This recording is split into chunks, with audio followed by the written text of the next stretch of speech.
with confidence picking. It's why we saw in the previous series, it was always first phase banned out, because picking Invoker, it's like picking a Rubik, right? It's like, oh, they got the hero. We can't really pick anything to deal with that specifically. And do you feel like we saw in the bans of OG them already kind of setting up for an Invoker for themselves? Because they did ban out the Storm and the TA, decent counters to that. What is left in the pool to go up against an Invoker? Just any generic mid hero. I think, honestly, like Storms are actually banned by OG, but like any hero bit of catch, right? Just punish the hard lockdown that is currently present on Vikings lineup. You're currently all about the core, right? Axe jumps in, everything's layered in. Sunstrike, AA Blast. And that's why OG go for this Oracle, have that level of, that layer of save in their lineup, because Magnus lineups, you prop that one hero up front. You know, you're pushing him into the engagement. That's why Viking is so happily kind of drafting to execute that one hero. Oracle, of course, kind of mitigates that. So both kind of teams throwing punches right now within the draft, trying to one-up their kind of game plan. Well, let's see what Viking is going to go for here. They need something to define a draft a little bit more, and I'm thinking about maybe position 4. And I know this is one of the few teams I was going to say. I was going to say position 4. You were okay. I thought this is the one team that plays Spirit Breaker sometimes together with Tundra, of course, and Snaking. But there's your Leshrac as well, Oracle Leshrac. Oh, that is pain in a nutshell. Yeah, that is the Sumail playing on Liquid effect, where he then comes to OG after. Of course, he was forced, you know, against his will, to play this Leshrac many games in a row. No, but yeah, it's very potent, and I think most likely this will just be the safe lane. You'd assume, like, let Sumail play it, and it just opens up Topson to play a more maybe diverse mid lane. But they're not getting that classic empowered core. But we haven't really seen that be a prominent thing with Magnus. Nowadays, it's not like you have to go for the melee player core to go with it. Like Viking ban out Medusa, for example. But it'd be nice to see if maybe they have something to play around the RP and the Skewer a bit more than just the Leshrac and the Lina. Yeah, just the Leshrac and the Lina is it's maybe a little bit more more squishy. They can fix that obviously with their last pick for sure. What would fit in well for Viking? What type of carry are they looking for? And is there potentially a Axe carry? Like possible even. Oh, let's check the pubs. He has he's only played like 11 pubs so far in the last 8 days. No that we know of. That we know of, exactly. You know, those Smurfs, they exist. And you know, one of the things that when we see all these teams, like we have the Western European qualifiers and the Chinese qualifiers, the only 2 qualifiers that are still left. We didn't really get a lot of time to talk about the teams as a whole, but I know all these teams, they've had trouble finding the scrims that they wanted because they don't want to scrim each other, right? Yeah. So in terms of practice, pubs is normally all you kind of got to go on, apart from a couple of scrims here and there, because you can't really scrim Eastern European teams. They are already done, and all the teams that were staying in Ukraine longer, they're already gone as well.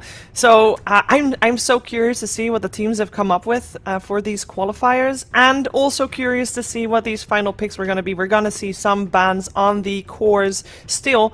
We have the Juggernaut removed on the side of Vikings, so that might be that they are still expecting Topson to play the Leshrac, perhaps.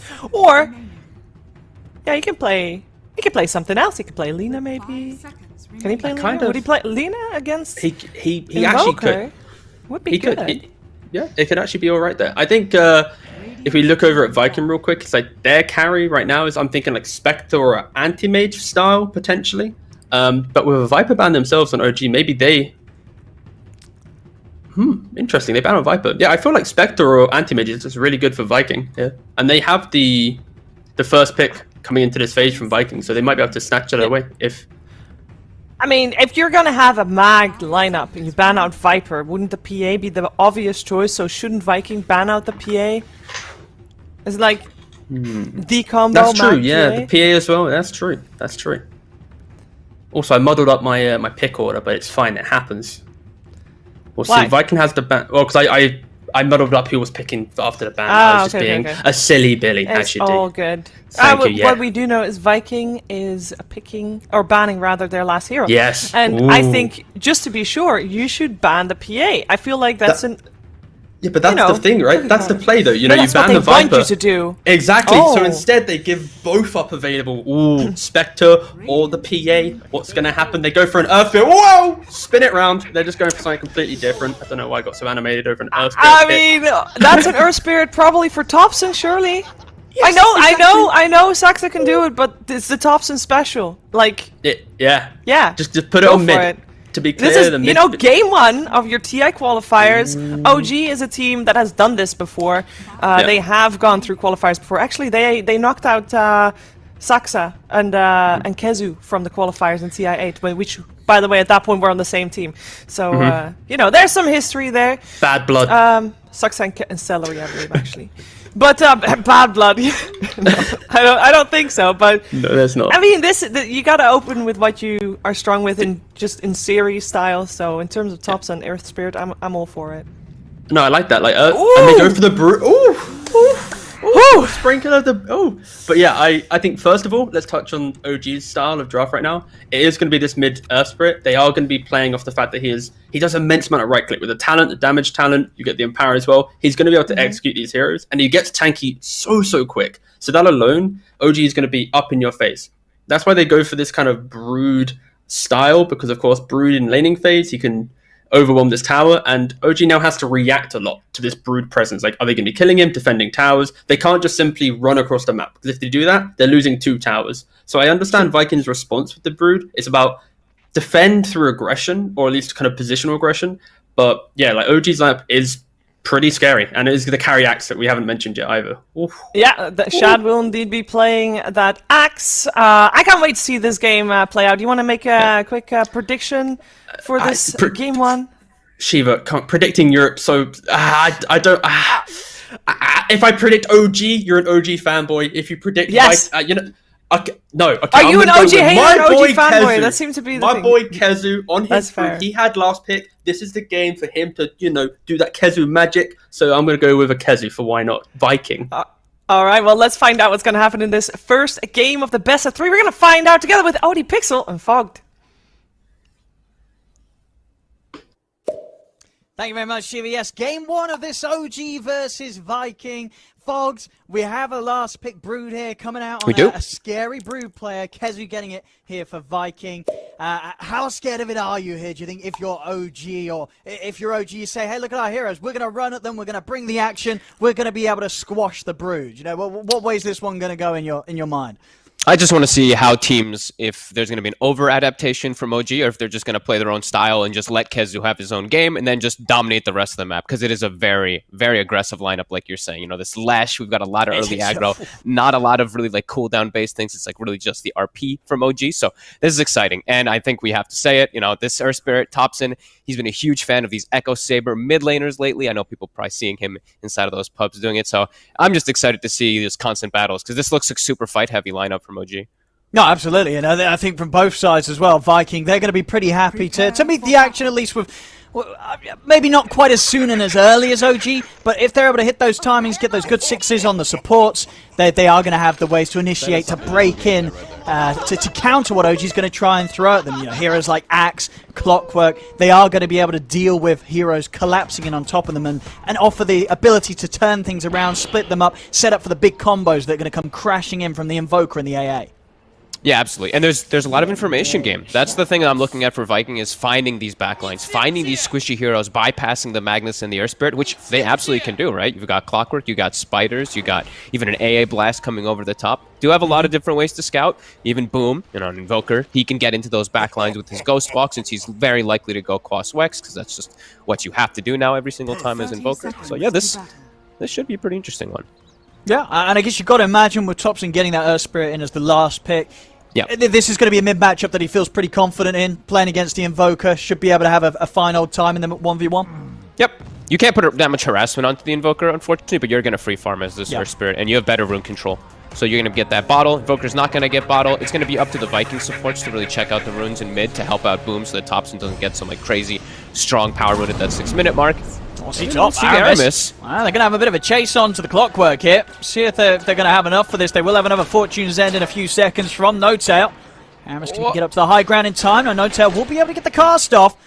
It's a decent root duration. Sumail, is he in range for the stun? Can't quite close the gap. Won't be able to close in on time. The root at this level, of course, not lasting quite long enough.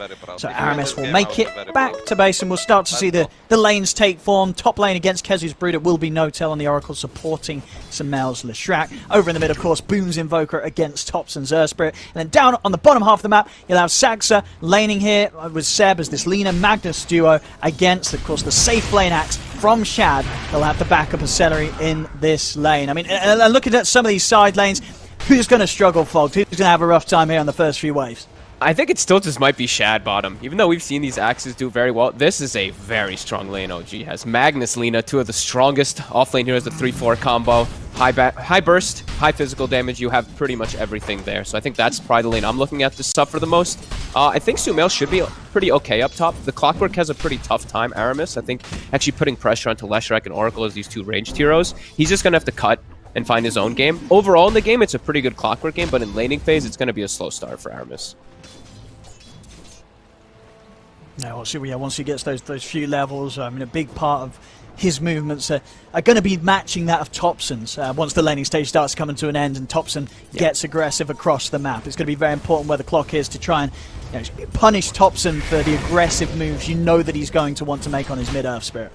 There's a lot of fun moves you can make as Clock this game for sure. Like versus Lina, just getting on Lina is always great, but just catching into Magnus a lot of times, you throw yourself into Skewer so you can mess with the combo so many different instances. So yeah, we'll have to watch Aramis who and when he can find them. Looking at last hits right now, it's looking pretty solid, the setups for OG, as we're kind of saying, like these lanes look really good for them. Yeah, this mid lane in particular, the 1v1 heads up. Topson 9 for 3 against the 4 for 0. It's going to be a slow start on the early levels as the Invoker in the matchup. But we'll see once Boom has got a few points in the combo, if it's going to be enough to sort of keep Topson on his toes. Bottom lane, skewer back onto Shad. Seb, he's going to have another shockwave in a second, but Shad quick enough to get himself away and into the trees. CS-wise down here again, as you say, sort of across the board. OG just having the favourable time on these first few waves. The Seb also taking a good lead against Shad. Actually getting the setup here onto Celery with the shockwave. Kezu will actually end up getting first blood up top, as they don't have enough damage to kill Celery off bottom. So Kezu finding No Tail slightly out of position, and of course, as expected, tips coming out already. We're going to see some pretty top-tier tipping game coming out from both sides in this series. Bottom lane, again. Another attempt. This time they'll be able to get the grab onto the bigger one. They get Shad. Seb with a shockwave skewer back. There's enough control and damage to bring the axe out of the bottom lane. I gotta be honest, I'm pretty astonished that No Tail died top. I thought their lanes were super easy to not get killed in, and they just have a very good aggressive lineup for bottom. So I mean, this is going to be a really slow start for Viking. Like, I don't know what Shad's even supposed to do. These double nukes that come out, you're also not that tanky because he went for Magic Stick level 1 rather than going for the Ring of Protection on the axe. So these right clicks, they add up quickly. Lina's going to constantly be beating on you. They've got Bassi for the spam too on OG. This is not easy for Viking whatsoever. We're seeing mid also, it's not getting better either. Topson having an excellent time. He's got the runes to work with. Boom. It's, I mean, very slowly recovering, but all three lanes going OG favor. Absolutely, yeah. Even this top lane, regardless of the kill on No Tail, Sumail just having complete lane control, heavy amount of denies. It's not going to be a quick and easy start for Kezu on the off-lane Brood. So definitely a bit of a hole in this early game that Viking will have to dig themselves out. Yeah, and it's some of the times where your carry is annoyed when he's laning versus a hero like Broodmother, right? Because that annoying Silken Boulder is going to be frustrating you, this mischance constantly. But it's a Leshrac. You're never going to be missing. You're never actually really having to deal with the problem of this Silken Bolo that can be frustrated as a carry. So I feel like this pick was like a gotcha. This Leshrac Oracle carry lane. Now you're playing versus a Brood in a Clockwork where they thrive versus playing versus melee carries, and now they're versus a ranged, like semi-carry kind of style. So I think this is a really good approach by OG. And to the point, when they picked the bridge, they did imagine the lanes as this was, like Kezu knew that he would be laning into a side lane Lash.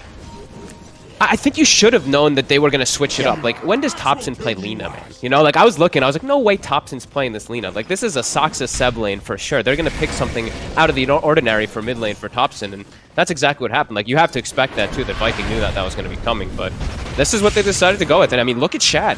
Like, he's getting, like, almost nothing down bottom. It's such a tough lane. It really is. You said on paper, you're just Magnus, Lina, you're not going to have a lot of fun against it. Seb and Saxa very well versed in playing this duo as a combo. So it's just, Shad's going to have to play the catch-up game, and you've got to look at the other cores, a Brood and an Invoker. You've got to ask yourself, are these other cores that are going to allow your safe lane to have the time and space to recover? What can they do on their own to make the time happen for Shad to get his first few items online? They better have some crazy stacks prepared. I see Aramis has gotten some done at the Ancients, but might not be enough as Shad. Does get the call on Soxa, Cold Feet procs. Saxa, he's still got to verify that he's holding on to as well. He's able to set up here with a stun onto Celery, but they'll play it cool. Saxa. Oh, the rocket's coming. Off the mark. He tried. Saxa's going to be fine. It's a good attempt. Aramis looking to set up for that 6-minute rune. Thompson, empty bottle. Hey, might be able to set up onto Thompson himself. Yep. He's coming in on the mid. Thompson rather low. And he'll drop the Magnetize. Try to look for the rollout, but the Patria Assault's there from Aramis. Thompson up to the high ground. Pots the stick charges. He's not getting away, though. Aramis having enough damage and control to bring down the Earth Spirit. A very important gank to be made there. Same time over in the jungle. Saxa, he gets and chases down Celery deep into his own half of the map. And Saxa will be able to get the kill and get out. But that mid lane, a big catch there for Viking. They had to keep control of Thompson somehow, slow down his free farm that he has been getting up until now. 40 CS, of course, on that mid lane Spirit. Huge. They get the Earn Charge too for Boom. He's got an Arcane Rune. He has to get his mana back, but he could look to make moves around the map. And I think they've got to start breaking lanes. I don't think you can just stick with the way that it's been. So we do see AA make the way top. Shad getting closer to Vanguard. He's just sticking down bottom by himself. Probably going to make the move toward top to go for those stacks soon, too. It's Kezu, almost 6. Aramis waiting in the wings right here. Samael stepping up a little bit, but Aramis, he's looking to get on top of Notel instead. Closes the gap straight away onto the Oracle. Notel is going to be able to keep himself safe a little bit with the Fate's Edict. Aramis able to block him off enough for the cold beat to kick in. Aramis, he's going to continue to sort of bait them away. They're not going to be able to kill Notel or Samael. Maybe Kezu can actually. He's in onto the Oracle as he got enough control and damage. Notel, a quick route actually holds back Kezu long enough to allow Notel to separate himself from the two, and Notel will survive. Wow, I can't believe Notel gets away with that one there. Kezu was so close to getting the 6. He was finishing up the creep wave, but not quite there in time to get the backup to get that kill. And yeah, just looking at lane still. OG about 2K gold lead coming out of this one here. With I think that's to be expected with the way that the setups have gone here. So I don't think Viking can be too fussed about it, just because that's just the way it's going to be with the way that it's gone. And now Kezu was able to apply his pressure top. Gonna go for the pipe build, as expected, versus that Leshrac and versus the Earth Spirit Core. Samael still feeling confident enough to come back into the lane. Yep. And hold on to this tower. Yeah, we're going to see the same build that we've seen him do when he was on Liquid, when they pair it with the Oracle, that Eternal Shroud early on. Should be very effective. Dire's top tower is under attack.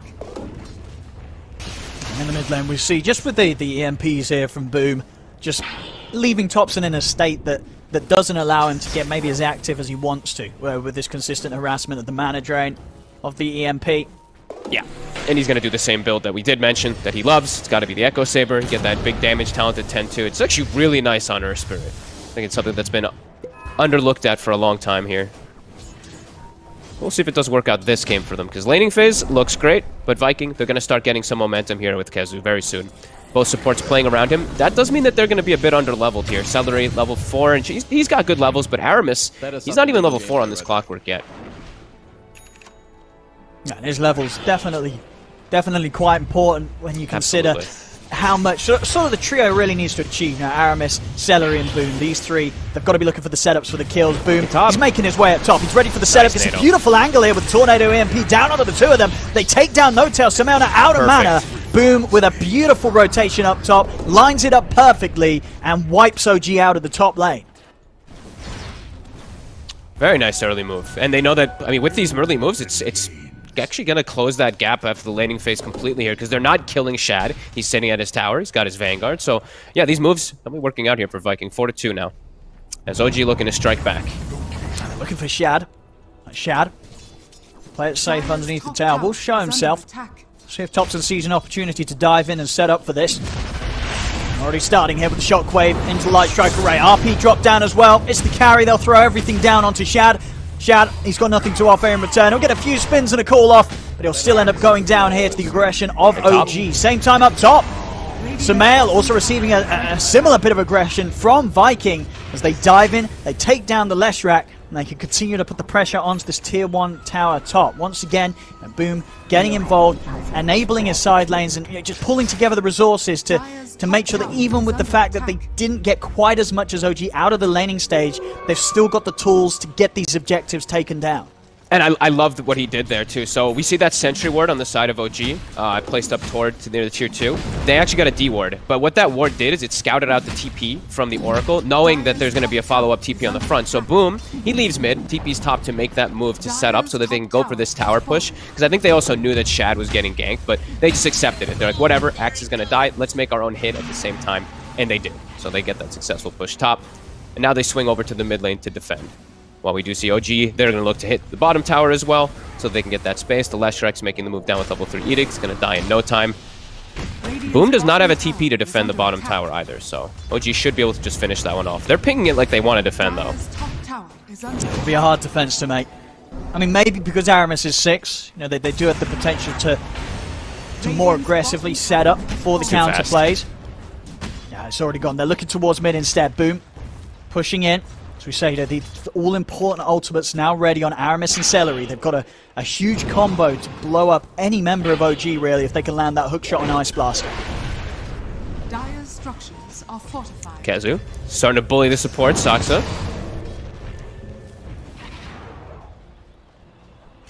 Ice Blast. Oh! Oh, cracking shot there from Celery. There's the tips. They're going over to Seb because why not? Well, there we have it. Celery, he's feeling good about that. Beautiful shot. Immediate pushing coming out from Sumail in the bottom lane. Magnus farming inside jungle. Radiant's bottom tower is under Thompson has his echo done. So he looks like he's going to be that, you know, they don't have that right clicker with Empower from your traditional carry sense, but hey, Earth Spirit, he packs a punch on it. With the damage 60 down, damage, plus it's a lot. Dude, with the Empower, man, I'm looking forward to see what potential it's got. Yeah.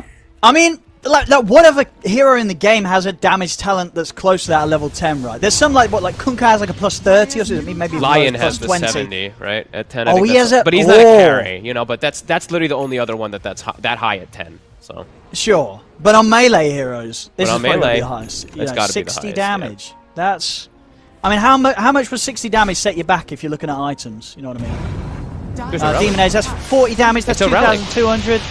It's a relic, yeah. Yeah. That's effectively, that's much bigger value than many of the level 7 talents in the game. You know, when you look at sort of just straight up value. Look at Thompson's damage. Yeah, look at that. He's got like 200. Well, it doesn't. Tooltips doesn't show it, of course, but he's got plus 117 with that Empower. So there we go. Smoke up from OG. They're going to try and look to lead in here. Thompson with the level 10 that we're talking about. He's ready to punch. And Shad's still just farming Ancients, so he's fine. He's still getting like well and truly enabled here. Celery, he's going to be the one who's found, but I think that's just fine. That's your 5. That's true, Shad. Yeah, space is certainly being made for him. Yep. He's getting on track with the Vanguard into Manta. He needs time, and he's getting it. Kezu's starting to take good control of the OG jungle. They're going to get the lead in, look towards Boom. Hookshot actually off the mark. Light Strike array from Saxon comes crashing down onto the Invoker. Boom still trying his best to get out of there. He's actually going to be able to break away from it all. Zaramis is in with the Battery Assault. Stops Thompson from being able to follow up with any further rolling boulders. They'll turn towards Aramis instead. But Aramis going down. It's given time and space for Boom to get away from the rest. The full 5-man here now of OG that's looking to bring the action. Thompson's in again anyway. Deep ward. Fine Celery. Get the blast out though, Thompson. He's trying to roll away. Now they've got the control here with the call. Still, OG they're able to outnumber Viking. Thompson, he's diving in further. He's feeling strong and empowered here from the backup. No-tail with a false promise. Another roll away. OG now deciding to start backing up as the respawn started coming to play, but Topsy took too much damage through the false promise. He ends up going down anyway. Now Kezu, he's in with the spiders. He's blocking off the escape. Saxa struggling to get himself around the spiderlings, and he can't escape. Shad closes in with the dunk. He's got the cool control on a Samael. Shad, he's going to be able to have another dunk in a second. There it is. Double kill for Shad. No-tail caught in the cogs. Viking. Whoa. They're having none of this aggression from OG as they hit back way harder than OG was coming in with themselves. You know, diving towards this tier 2.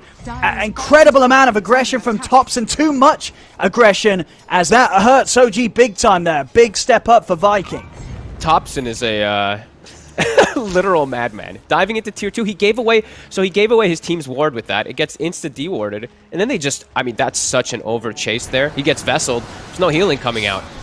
That was a bit strange coming out from OG, but Viking, they show up with numbers, they fight back, and now Shad all the way at the top. He's pretty much got the Manta done. OG, they do have these huge stacks now to go back and work on, but that was quite an overextension that Viking's going to be very happy about. Absolutely. Now we see Topson straight up. Needs that BKB next up. He has it queued. Just something to allow him to get away with those sort of moves. You know that OG is going to be making them, especially when you see a draft like this. And that doesn't necessarily mean they're always going to work out. Viking, they knew what they were signing up for here when they came into this first series against OG.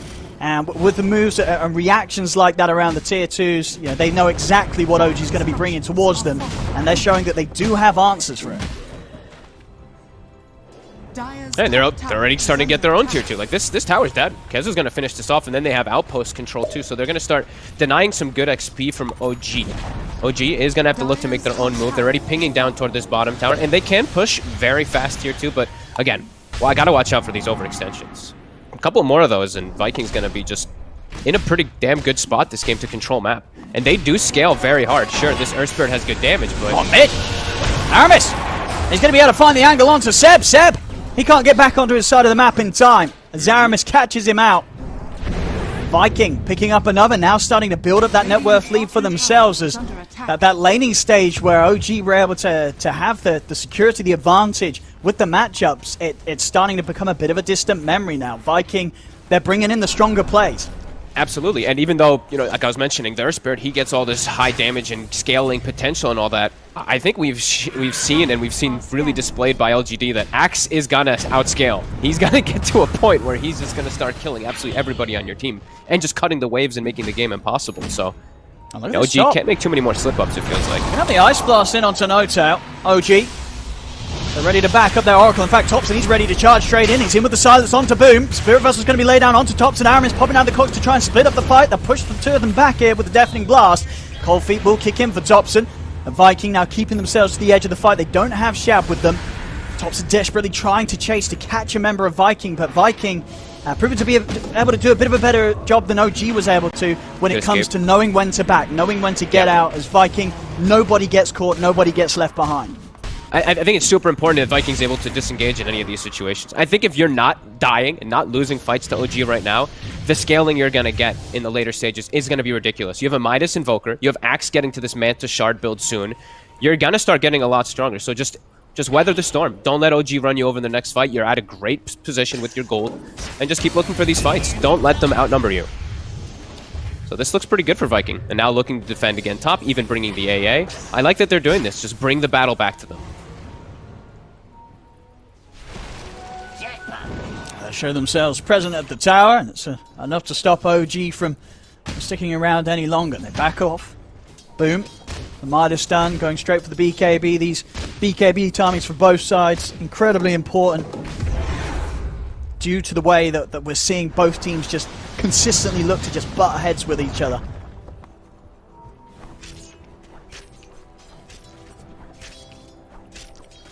Lots of force stabs we see, of course, on OG to deal with that clockwork. They've got two finished up. Topson getting close to that BKB to have his own protection. Sumail, okay, he's got the Shroud and he's got the Sage now. So he's got that insane health, HP regen and lifesteal amp. So when he is Oracle ulted, he is running inside the fights. If he's not AA blasted, he will likely be at full HP inside of it. That's if he's not blasted during the ends of those ticks, though, because it will prevent the healing at that end of False Promise.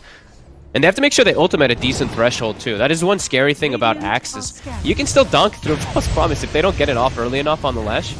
Especially with Shad getting such good levels. He'll get that 20 talent early, the plus 150 threshold. Absolutely, they've got to be careful. And Notail's definitely got his work cut out, whether it be looking towards Sumail, keeping his Lash alive and buffed up in the fight, or just trying to bail out Topson when Topson goes in head first to the action. Or trying to protect him, trying to just stay in a good position and stay protected, because he's versus Clockwork Rocket to scout him, Spiders swooping in from the back lines too, so it's difficult. OG, they've got a timing. BKB done on Topson, it's a big one. He's ready to go in. Looking for Aramis. Aramis, he's going to be able to hop over towards Notail. The Ice Blast comes crashing in onto Sumail and Seb. Aramis continuing to run down Notail. Kezu coming over the back, pops the pipe. He's keeping Aramis alive. Sumail's trying to turn to bring down the clock. Will finally manage to do so. They get the catch onto Kezu as well with the Light Strike Array lining up for the Rolling Boulder from Topson. This time round, OG, they'll get the 2 kills, keeping everybody alive. Viking weren't quite prepared for a fight of the proportions there that OG brought to them. Thompson didn't even use BKB either. He just rolled and he held it during the entire fight too, and now he finds himself a double damage too, so that high damage he already is doing will be increased. And I think same thing though for Viking, it's still just, you got to stick together. If you know the way OG is going to move around the map with the lineup that they've drafted, they're going to look to play as this fighting 5-man. And it is OG, which, you know, they do that fighting 5-man anyway, even if they didn't have this type of draft. But I think Viking just needs to be a bit more together if they're going to look to go for those type of fights. And OG needs these fights to keep on track with Shad's farm. Shad. Yep. His net worth is going to start shooting ahead at a pace that, when it comes to just straight up farming the map, hitting the creeps, it's going to be very hard for any of OG's members to keep up with the Manta, Ag, Shard, Axe. It's just silly, because there's no risk with the Manta Shard of the Axe. You know, you're farming the whole map. Like, OG, they have to show themselves in order to do that type of stuff. That's why this Axe is just so crazy. I feel like we're going to just continue to see a lot of it until it does get potentially nerfed again.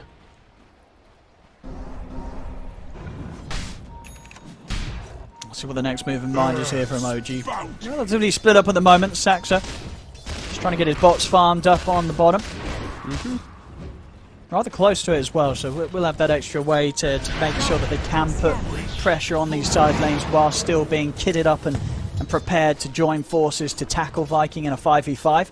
It does still look like both teams are fine with the state of the game, though, right? Like OG, I see them like sitting back, they're farming. They probably feel like they have a good way to scale too. Viking, they've got great ways to scale, as we mentioned with that Midas on the Invoker plus the Axe. But they do have Brood, and I know that a lot of the teams, a lot of the players have talked about how it gets to a point eventually where Brood just stops doing too much. So maybe that's where OG's looking at being like, okay, well, we've got things to deal with this. You know, we've got late game too. Thompson. Skezu. Talking about the Brood, he's able to find him. Straight in with a rolling boulder. A tornado comes out to try and hold them back, but it'll only clip onto Samael. As Kezu goes down, OG ready to charge in for the next target. Thompson on the hunt. Quite able to get the slow onto Aramis. Aramis, some fancy footwork, doing his best to dodge it with a hook shot up to the Ancients. Aramis may just make it out of there. Cogs just in time, pushes back Seb after the jump in, but they still are able to find the grab. Thompson in with another roll. They'll catch the clock, take him out. Fancy footwork. Almost gets himself out, but... Radiant's top tower is under attack. Dire's bottom tower is We're under seeing a attack. Viking. BKB is going to be done on Shad. Really wants that blink to be done until he's at a point where he feels he can turn up and potentially turn around these moves that OG's making against them. Even though they're the ones with the Axe, they're getting out efficiency'd on the map. OG's getting much more farm and just swinging around as this unit here. They keep forcing reactions, and they're even stealing away Ancients. Like, look at Thompson. He's farming them with this Empower. And Kezu makes his way back up, but he's got to be careful. They're swinging Shad over, though. BKB's done, but he doesn't have a blink for the setup, so he's just got to walk in as this Axe still. And Thompson's going to be hard to kill. Even with the damage output of the Axe later on, with this heart build, you know, it's a lot of HP that you're trying to get yourself through. It's a tanky Earth Spirit. And with the backup of sustain of heroes like No-Tail's Oracle, you know, maybe the days of Thompson diving in first and dying are far behind that of OG.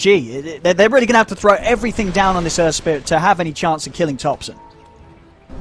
They have to find the backline, too. Like, it's going to be Aramis, has to find No-Tail, and then... I mean, I'm seeing Boom queuing up for the BKB, which you can see why, but maybe it is feeling like they are going to need just that Cataclysm a bit sooner. He's still a little low level, so it's only level 4 on the Exort, but... yeah, it just feels like OG's just getting more out of the map right now, controlling runes as well. Another DD on Thompson. 2K lead, steadily being built up by OG. Shad, 900 into the Blink Dagger. So you see over on the side of OG, Seb just continue to build up the auras, the protection, heading towards the Greaves. Saxa once again finding himself some space down on the bottom. Just going straight for the Ether Lens. Great Lotus Orb game too now. Versus just pretty much Spirit Vessel. He can just protect his teammates versus that and the Cold Snap from the Invoker. Same thing for Cold Feet. So this is a good one. Good pick up here for Seb. And he's just going to go for auras like you said. And No-Tail, he's just sitting in mid lane, maybe expecting a move to go out on Thompson because Thompson's farming that risky wave. He's just sitting there Shadow Emulated, chilling. So I think it's just so hard to make a move on Thompson. Feels like it. As you mentioned as well, Viking, I don't think they'll be falling for any sort of that bait. You know, Thompson alone presenting himself like that, I don't think they're going for that. They know the importance of finding the heroes around him before they get aggressive and try to do something. And we do see, by the way, Boom, he did switch up the build. I think they're starting to realize, like, they're just farming the map. It's 11 to 11, like it, yeah. But it's the gold lead's accruing more and more for OG. Like, they're just splitting up. They have this bots, Lina. Even though the Axe is on the top side of Viking, OG's doing a better job of just keeping those side lanes pushed out with little to no risk. And he's going to have it very soon, yeah. Just a couple of 100 gold away from the Axe. Yeah. Won't be at full power, but will certainly be something. And it's gonna coincide with Shad's Blink, because he's about to have that done, but yeah, very passive from Viking. Kezu's starting to accumulate an army up top, has a siege wave pushing towards, so we'll see one of OG's heroes react toward there. See Kezu also, he's been doing this most of the game, didn't really point it out, but layering spiders throughout the jungle, as you see on the mini-map right there. He's got like pretty much scouting of the whole OG jungle.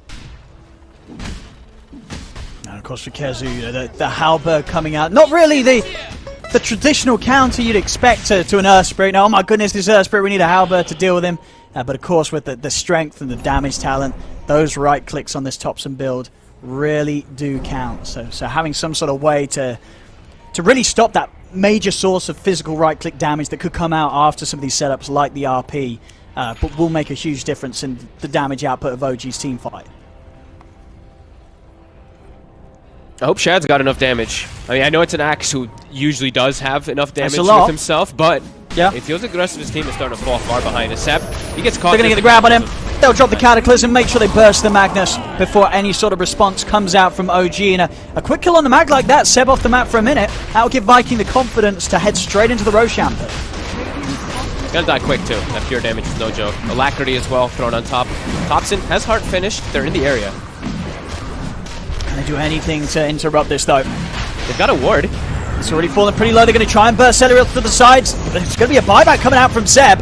Vikings standing step outside of the pit. Topson committing him with the BKB over on the side of Shad. He's caught the backlines. He's found Saxa. Saxa gets taken out. Boom. Attempting to get away with the Ghost Walk. Topson is able to find him with the dust. A deafening blast from Boom. Pushes back Topson. They're looking back towards the Roche. Shad. He's trying to finish this. He's focusing it down. No one else is in the pit. Shad, he's going to be able to get in. Finish Roche. Grab that Aegis. Off the side. He's in with the jump. The call off the mark though. Won't be able to grab Samael or No Tail as the two of them split. Samael though falling low to the power of this Ice Blast. The false promise comes out. Shad, he's holding his ground here with the BKB. Steps back over towards No Tail. No Tail, he's providing the heals over towards Samael, but the dunk from Shad comes down onto No Tail. Jump forward from Shad, chasing onto Samael. Seb will push back Shad with the skewer. The blast here from Kezu, not enough to finish Samael off, as Samael will live. The second buyback though coming out from OG around this fight. Topson still full HP on the high ground.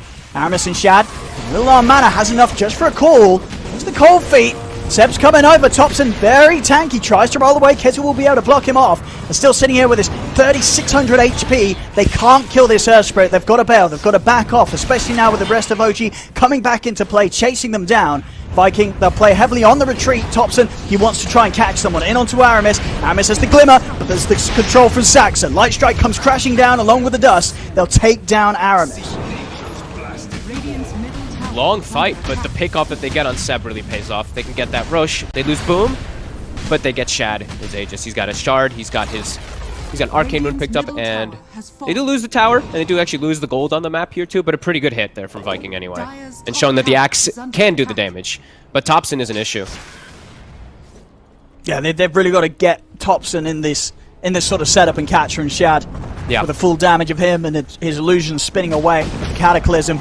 Without those two components, they're not killing Topson at all. Here we have it. The perfect setup, the call into the Cataclysm and the blast. It's still not enough though. Just down to half HP. Topson, he's out with the BKB. He'll go for the TP away. With the magic immunity lasting just long enough, he'll make it safely back to base. But, I mean, there we have it. Pretty much as I say, that all the spells hitting that need to, it barely threatens Topson even with them all landing. Yeah, he's going to be another cookie to crack, but if they can isolate him, can definitely see the potential for Viking. As they're smoked, they're still feeling strong. Level 19 on Shad, about to hit 20 for that extra threshold. Kezu's going to start scouting with those spiders.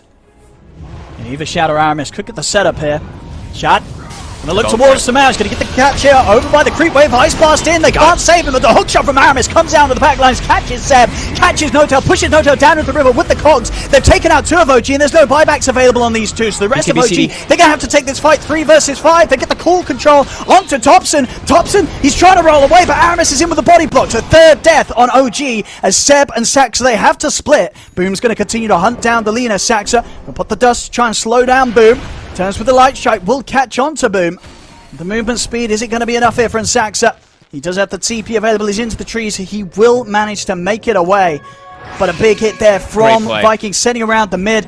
And as you say, maybe Thompson just a little too set for another round. A few seconds too early before that BKB would have been back and prepared. Yeah, they got full scouted too. The spiders swung behind from Kezu. They saw the Lesh walk into the river onto the low ground. Boom, immediately get the jump. I don't even know if the False Promise was in range yet, but either way, Aramis was there to cover it, gets a 2-man hook shot. Great fight from Viking again. And they're just, I think the biggest thing is just, like you said, identifying that fact of speed that you can make the moves. Earth Spirit's BKB was down. They just were not ready to fight. And Seb so far unable to really find any situations for an RP. I don't think we've seen one, have we? I think just the solo one on Shad in the laning stage, yeah. Down bottom at the very start. Other than that, no, Seb's, he's just not been able to make it in. It really has just been, you know, a lot of it has been Aramis. The clockwork is the perfect answer to these heroes. You know, these heroes that are trying to initiate, that don't have the ability to be the first to start the action. And of course, Notel, Saxa, 2 supports that Aramis is handling pretty well in these team fights. Yeah, and sometimes it might look like they might be lacking damage. Like, you look at this Viking draft and you could think that they might lack some damage in some instances without the Cataclysm. But when you have an axe like this, the damage is just so ridiculous. Like, Shad's just putting in all the work. Shad! He's going to double back in, get the call off onto Zeb. Thompson, he's in with the kick. Breaks Seb away from the Cataclysm combo. Laguna thrown down into the RP. They've caught Shad. Can Shad actually get out of this? Sumail comes in from the side, will get the stun down. They blow up Shad. They are going to see a round 2 coming in from Shad. And Aramis, he wants to be a part of it. Buys back, ready to head straight back over to help out his axe. So he's tried to. The stun control's there. They've got nothing to break Shad out of the combo. Jump forward from Seb. He's also able to get the grab onto Celery. Steers him straight back into the heart of OG. As OG, they'll be able to finally get themselves back on track with a solid fight. Catching out the big man there. Shad down now for 70 seconds. The axe out of the game. They chain stunned him too. He couldn't even get the BKB off after he revived. They just kept getting the stuns on him over and over again, and a nice kick out from Thompson, saving the mag. And as soon as we're saying it, of course, Seb, he's able to find a pretty decent RP for them to get a win, for Sumail to come in and clean up. 5k gold lead back to OG. Absolutely, and that's the thing with Shad getting as much farm as he is. You know, Sumail, sort of outside of the action, has been keeping up very, very nicely. Now taking, in fact, the top spot against Shad's farm. As long as they can fight around Sumail, keep the space available for Sumail to do his job. This Lesh is going to kick out a lot of damage over these sustained brawls that Vikings trying to be a part of against OG. Yeah, these long fights could be pretty difficult for Viking, for sure. With Bloodstone, with the Shroud, there's so much extra healing that Sumail does have. Blink too, extra survivability if you are False Promise. Spider Legs too to, you know, scurry around the fights. And now these stuns layered, it's difficult for Viking to really set up for their own racks. Yeah, it is with no Shad, no defense potential there at all as the melee Rex gets taken out. Do you think he can catch Thompson once he comes in with the attempt to retreat? Still got the BKB ready to pop. In fact, they're ready to turn. Shad tries to get him with the call. He's not going to be able to get the grab. Sumail is able to get himself out of the Cataclysm combo. They've brought down Notel. Thompson just diving even deeper. He's going to TP out with the remainder of the BKB. As OG will look to back off. They got the objective. They got what they came for. They don't want to lose anything more than Notel. And by the looks of it, Sumail up to the cliff, and with the TP out, they won't lose anyone else indeed. Sax also able to make it out in the lane. Objective taken, only an Oracle's life to cost for it there. Those are the moments when you know as a supporter, as an Oracle, that you're dead. You know, your carry, your Earth Spirit just rolls into the tier 4s. You're an Oracle versus a Broodmother and a Clock. Spiders just surround you. You got no hope. But they do get the racks, so that's the important thing for OG. And continue to scale. SNY now on Thompson too. Back to base you go. Back to base you Things go. definitely slowing down a little bit now for Viking. BKB on Boom, so he's going to be a little more set to position himself aggressively, but I think, you know, considering the way the game is going, it is going to be the refresher that's the real key timing once again. It's all about the burst that they can offer in that combo. It really is. You know, we talked about how the sustained fights right now will favor that of OG. For Viking, it's all about that initiation or the counter initiation, getting in and starting the fight off with a numbers advantage, bursting down at least one of OG's cores or both of the support backliners to start the fight. Absolutely. And yeah, OG, they look like they're ready to go for this push again. Topson's already in the mid lane. They have Seb dealing with the bottom. This is 35 minutes, so we see these catapult waves coming in. Shad. They're going to kill right. Shad. Makes a move. What can do here, Topson. He's ready to put the BKB and he's ready to try and get in on this. Rolls in onto Shad, taking a heavy damage though underneath the tower. Aramis in with a hook shot, pushing back with the cogs as well. He's caught in the Cataclysm. He's taking heavy damage after this false promise. He's going to fall pretty low, Topson. No-Tail's trying to offer up enough heals to keep Topson safe, but he cannot do so. Topson dying underneath the tier 3s, and Shad, he's ready to turn this in more. Gets the jump in onto Sax. The call's there onto the Lina. Kezu, he's looking to charge down, hex down onto Seb, as Seb will skewer away as this little piggy tries to run up the high ground. He actually makes it out with a blink. Seb, a skew off just in time before the hex came into play. And Seb's able to fly his way out of there. But still, nonetheless, 3 dead on OG. Again, just playing a little too close to the tower. Topson overestimating his tank ability with the BKB in the heart. Once more, they might get Sumail as well. Shad, there's with the spider legs. That's enough. Sumail's able to break his way over the cliff. He will get out. Boom's looking for Seb up top. Yeah, they're setting up top already. So if they can get anyone else out of it. As Aramis is making his way over, hookshot is up. Seb with a force and a skewer. He's deep into the trees. Aramis won't be able to follow up. Vikings playing this, they're still playing this very, very well. Like, this game is 21-17, It's still close. super It's close. a close game. It's good how they're identifying that. OG, they identified, they're like, oh, 35 minutes, we've got these double sieges. Let's split up, kill the one's bottom, but also go for mid. Topson just goes too far. Viking, identify that, they punish it. So this is really good balance from both sides, just understanding what they need to do in the game. But OG overstepping a couple times now in this game and getting caught out for it here. Topson, now this is the second time that he stepped up too far. Shad. Seb. He's going to get the catch on a Seb. Hookshot as well as the false promise. They'll try and get Seb back to safety. False promise comes out from No-Tail. Seb, he's looking to turn. We'll drop the RP. It's down on the Boom, but Boom got the BKB off in time, so there's going to be no follow-up after the RP. Viking, they'll get away. So will OG, though. Seb will be saved. 37 minutes. We got new items to pick up for both sides. See who gets better luck. Well, I guess the big one, of course, as always, is the Illusionist Cape for Shad, if he can find that. Yeah. Timeless Relic, also for the side of OG, would be really big, but they actually get on Viking, which is huge also for the Invoker. Some juicy tier 4s here. Telescope, you know, never going to complain about finding a telescope. OG's on the hunt. No RP at the ready, but they know BKB still on cooldown for Viking. War Celery. It's off for the side. Shad actually looking for the counterplay. They get the Hexen onto Seb, but the Lotus was there as well. They'll blow up the AA. Celery not able to get back underneath his tower. He gets like 2-shotted by the Earth Spirit. 500 damage Earth Spirit. And they're looking for Aramis as well. They found their second support. There's Aramis. It's going to be a buyback to Celery. Aramis turns straight away with a hookshot in onto No-Tail. They've got him. They've blown up the Oracle. Now they're turning towards Topson, but Topson with a BKB is ready to push in. Rolling boulder straight past Aramis, though. Aramis will still fall to the damage output of Sumail. Shad trying to run back Saxa and Seb. Topson, he's out with the roll. They've got nothing else to catch him with. Saxa keeping the hits in onto Shad, stopping his ability from being able to blink in and get the catch off.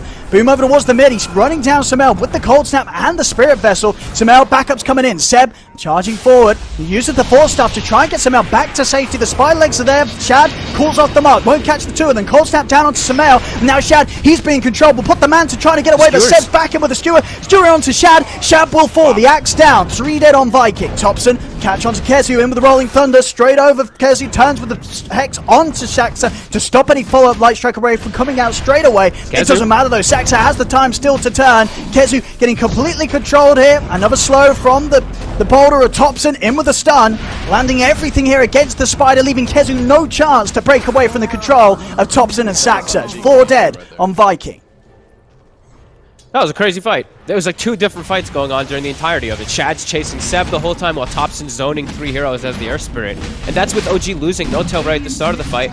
And they still can't deal with Topson. 5,130 HP Earth Spirit. Zoning away 3 heroes with the Lesh. That was a huge fight from OG. Yeah, especially, you know, with the way that, yeah, as you say, Viking, they did sort of make the big, well, what could potentially have been a big brain move to turn. That initial hookshot from Aramis, pretty much finding it onto No-Tail through the entire squad of OG, blowing up the Oracle. It just, didn't quite matter this time round. Viking not having the positioning to deal with OG, running at them and sort of tearing them apart, distracting them, splitting the team away from one another. And like Sumail's just his self-healing. He didn't even need the Oracle's healing this time around. The Bloodstone plus the Shroud, it was enough to keep him topped off and just keep disengaging. He also had a haste rune, did come into play, but Shad got like a good two-man call in the back, dude. Didn't get like this crazy amount of spins, but looked like the fight could have gone either way until the last few seconds of it there, where Thompson's just holding his ground. 5,150 HP with a Trickster Cloak. Like, this Air Spirit's pretty damn unkillable unless he just dives too far, as we've seen a few times with Thompson. Especially with that Trickster Cloak. A lot of effective HP to try and work through. Yeah, Thompson, he's probably going to have to dive into the fountain to have the sort of situations where OG's getting punished for the aggression. But no, it is OG. That can very well happen. We may find Thompson in that exact position. You got to watch out for it. And we do have the refresher done for Boom now too. So we do have a secondary go after the first explosion. They could have a secondary Cataclysm that can to clean up, because it does feel like, we said there maybe could get to points for damage issues for Viking, and we actually are getting to those points versus this crazy tanky Earth Spirit. So yeah, second round of it will help, but they're trapped in their base. OG continue to get that over efficiency of the map. There's going to be a test now here for OG. How safely can they break away the high ground objectives from Viking without falling to the temptation of diving in deep against them? They're about to be 25 on the Lash, so that'll help quite a lot just to push that much quicker. Thompson also does have a DD. He finds himself a Spell Prism too. And yeah, he's going in. Let's see what they got on the high ground here, Viking. Boom setting things up. Look at Shad and Aramis. Already trying to get him from the side. Looking for an angle on the backlines. Aramis, he's in. He's been able to find No-Tail. Straight in onto the Oracle. No-Tail. He's trying to protect himself, but the Ice Blast comes crashing and he gets taken out. Over to the side, Shad. They're protecting him for now with the Glimmer Cape. Skewer over to the side. If they got further locked down for the axe, they don't. Shad's able to put the BKB. Heading up to the high ground. He's got the core control onto Thompson. Caught underneath the tower. Light Strike away from Saxa. Holds back the two of them, but Boom now with the BKB out. Chases towards Thompson. Jump forward for Shad. He's in with the dunk. They're taking out the Earth Spirit.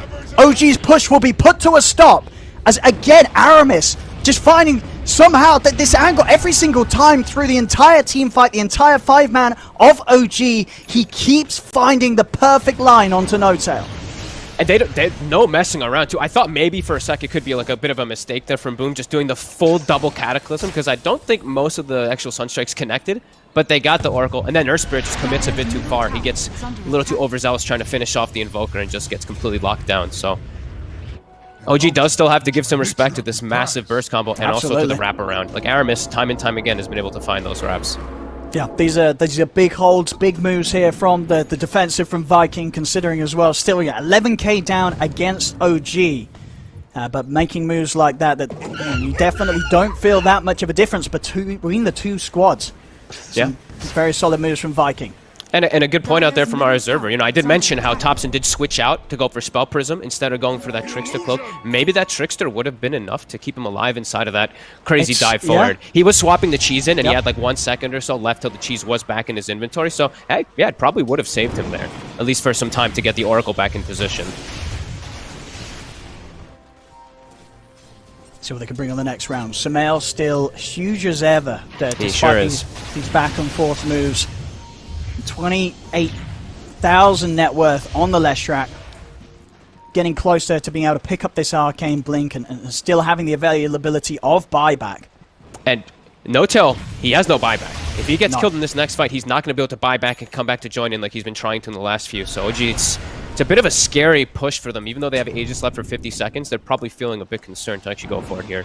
As I believe the double Cataclysm's back up in 20 seconds for the Invoker. So they're going to be keeping an eye on that timing for sure, you would imagine, OG. Yep.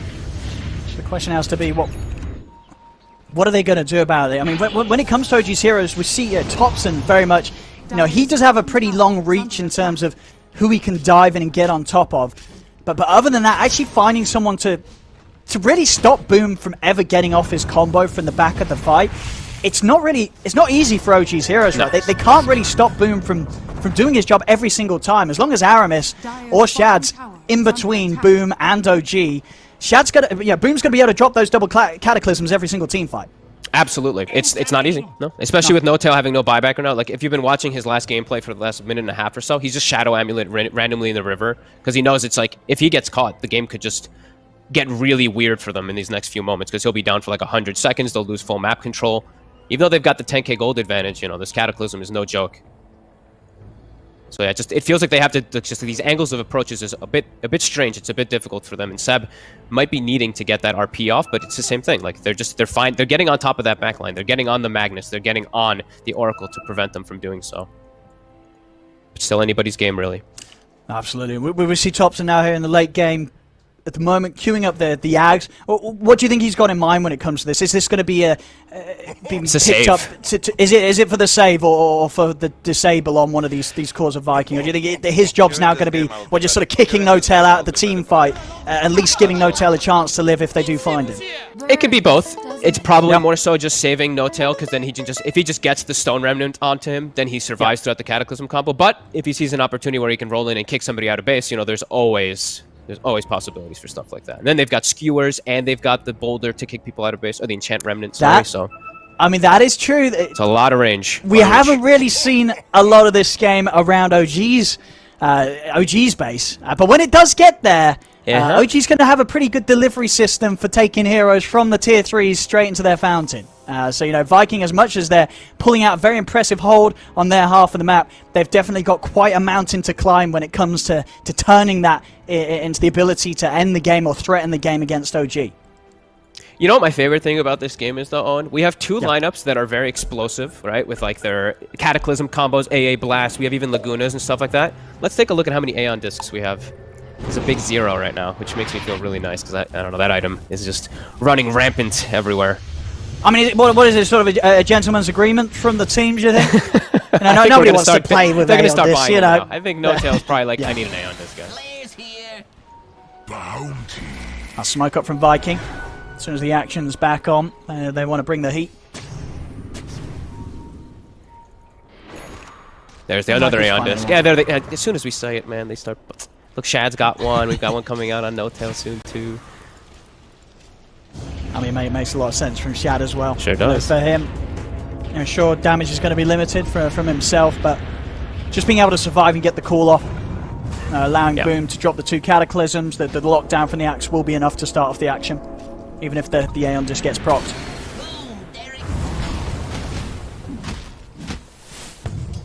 Clockwork rocketing side lanes, scouting out. OG does show themselves down bottom. Starting to get the push going again. Has been killed. Here we go. They dies tier fast. 3's OG. They gotta get back quick, Viking. See what Shad can do. Watching from the side. Stepping up. He's going to look for the grab. He's been able to catch the two on the backlines. He's found Seb and Saxa. Straight in with the hook shot as well on the Seb. Pushing him back with the cogs into the second round of Cataclysm. Seb, he's going to get away with the skewer, but the damage is done. Seb's out for 2 minutes. Topson, his BKB has come to an end. Aramis committing with his own BKB. The Cell Stone into the slide away. Topson will break his way out of any further combo. In fact, Topson's ready to go back in. Topson will look to finish off the range rack. Just to be a bit careful with no BKB. Jump forward, but the Hex is out onto Aramis. Samel, he's in with the damage. Tornado holds out onto the 2 of them. Aramis still somehow alive. Will get the cogs off. Aramis has died, but he's been able to trap Samel and Topson. Topson rolls out to the side. The cold feet kicks in. Samel's been taken out. Topson, another roll to get off to the side. Aramis not quite able to get the angle there with the hook shot. He's still trying to run away, Shad. He's going to blink up in a few seconds, but with the rolling thunder, Topson will be able to continue to get out of there. They find No-Tail off to the side. Tornado in from Boom. They've caught the Oracle as No-Tail down for 100. Both him and Seb without the ability to buy back, as Viking only having to utilize the buyback of Aramis to hold OG off, as OG will be pushed back. They're not able to claim anything from the mid set of racks. And now a bit of a window where Viking, they could punch back pretty hard and take objectives from OG already top. Boom, he's looking for the setup onto Topson. He's been able to sneak over into the jungle. He's found Topson, and with the outpost under their control, Aramis gets him with the TP. Hookshot is up, but the stone form lasts just long enough from Topson to avoid the connection of the hookshot. Topson, he'll only just, but he will manage to get himself away. I mean, Viking got like so much out of that. They got top racks. They got a huge fight in the mid lane. They only lost, what, a range racks, I believe, out of all of it, too. So, yeah, massive. Absolutely range massive. Range racks and a clockwork buyback. So very small. Very small. Things being offered by Viking to be able to take that against OG Topson. He's in on the mid. He's been caught out by the core. We'll get the BKB off in time, but the first Cataclysm comes crashing in. Hook shot off the mark there. Can't quite get past Shad to get the control onto Topson, so Topson will be able to still step back underneath the tower. Return with the silent Shad. Eon Disc will proc.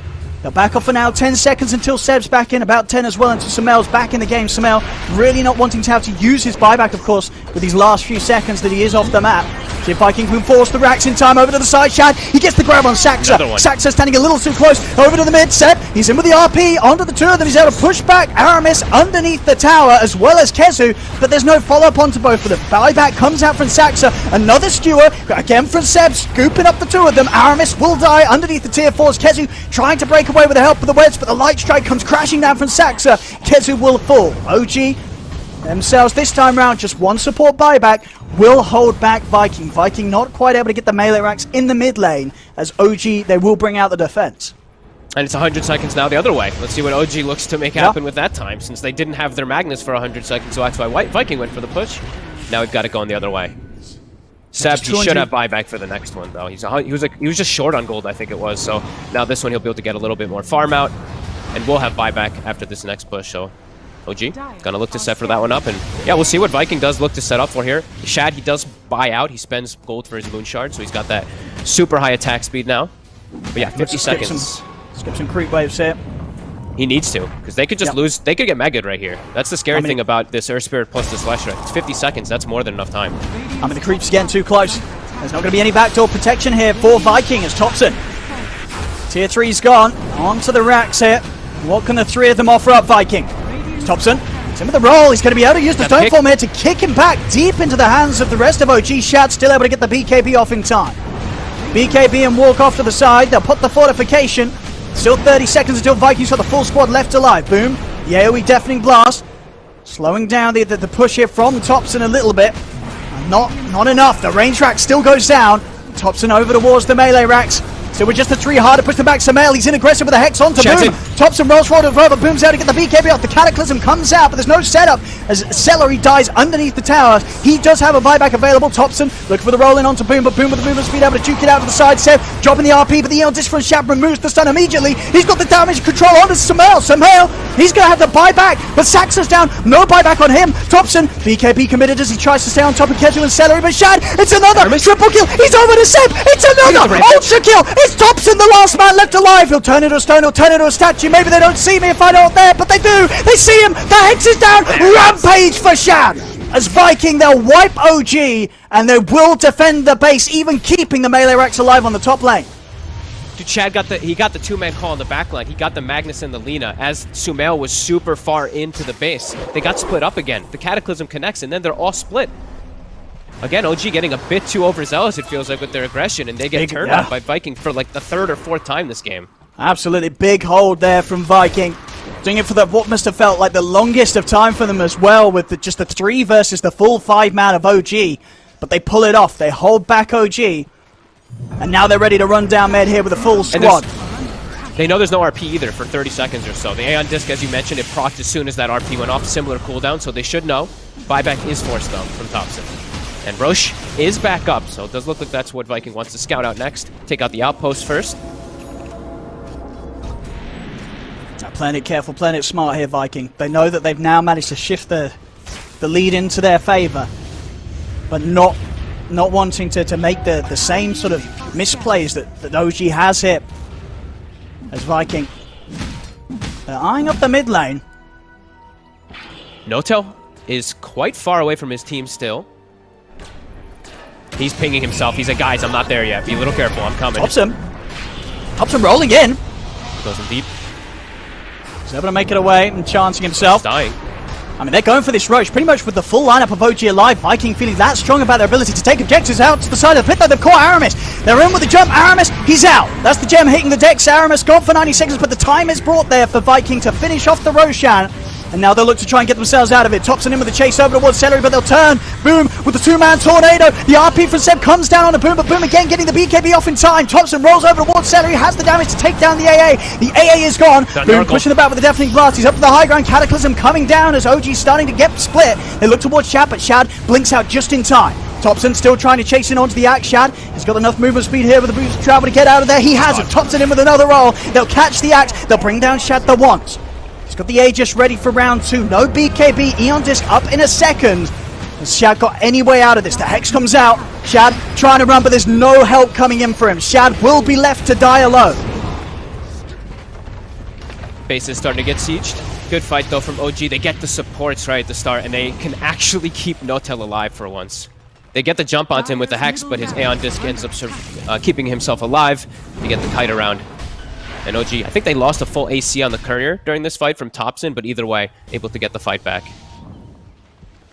Getting rid of Aramis seems to be pretty important at the start of the fight. Even though it looked like he kind of caught the rolling boulder for his team, he dies right at the start of the fight, and it seems very difficult for Viking to fight without him.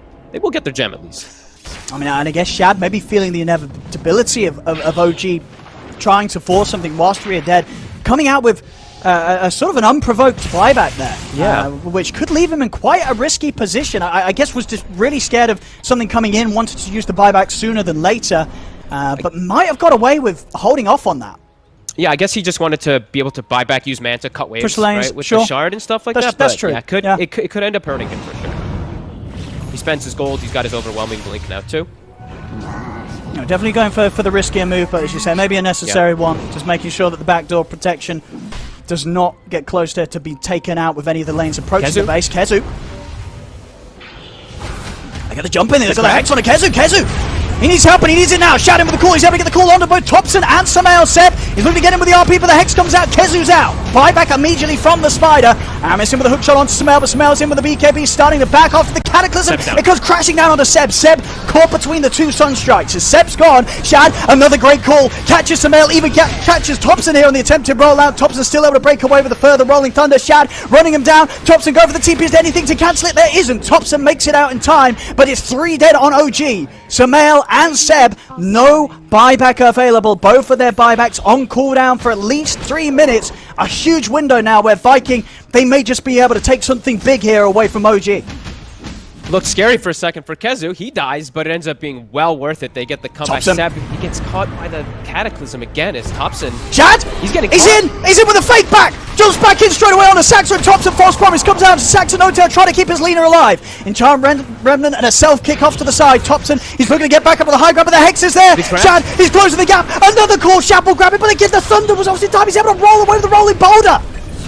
As Thompson will live, but now 3 dead. No buybacks for OG, as Viking, they're looking at ready, they're ready to close it up, or at least try to. Thompson and Notel, they've got to pull off something insane here to hold back the full 5-mana Viking. I don't know if they can do it though. Hex out onto Notel, Viking run down the Oracle, Notel's out of the game, Thompson the last man left alive, but not for long, as Viking get the team wipe. GG is called, as Viking will take this game 1, Fog. Damn. What a good game. Honestly, from both sides, I feel like OG, a couple overextensions really hurt them this game, because it did feel like it was anybody's game, just the back and forth fights, but OG with like 2 or 3 overextensions perhaps, and Viking just showing up ready for these fights. They ended up coming back because of that one, which looked like to be like OG getting this like 10,000, 11k kind of comfy positioning here. Shad pops off. The Axe, the Aramis, Clockwork too, every time getting the catch, and yeah, what a game. That was a lot closer and a lot more exciting than I thought it was going to be from the like weirdness of the draft style that we had from both sides. No real traditional kind of carry that we do see, right? Axe carry, and then on the other side we have a Lesh carry. This was a pretty cool game. It really was, and I think as you said, just some of these sort of misplays and overextensions from OG just perfectly punished by Viking. Vikings playing this game 1 just that much tighter and safer than that OG was bringing. We saw time and time again the team play, the outmaneuver of Viking was incredibly impressive, and going into game 2, OG's they've got to step up their performance, because so far from what we've seen in this game 1, it definitely seems that Vikings just a little more prepared for this action. Yeah. And I think the biggest thing I would describe to fix, at least from what OG is, and what Viking had, was discipline. I think Viking clearly showed discipline of reading timers, being like, oh, we forced a BKB charge, let's re-smoke and go for another fight because they don't have BKB. OG, it looked like a little bit just being like, ball to the walls, let's go, let's go for these battles even if our stuff wasn't ready. So I think a little bit more discipline from them. Could have had an even closer game, still a close one, but Viking, a little bit better play this game. Yeah, a lot of back and forth, a lot of action, just what you want to see here in the Western Europe qualifiers here for TI, and this is just game 1 alone from Viking and OG. Don't go anywhere, ladies and gentlemen, we're going to have a short break, but more action to come here with this best of 3 at the moment. Viking up 1 game against OG.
It is almost like these teams are playing for TI. Don't know what it is, but this was an incredible back and forth. Viking takes the victory. Of course, they are playing for TI. You could feel it. T-Gov and myself are now also joined by PPD. Peter, I'm gonna let you talk first because I would love to hear your thoughts on that absolute brawl that we just watched.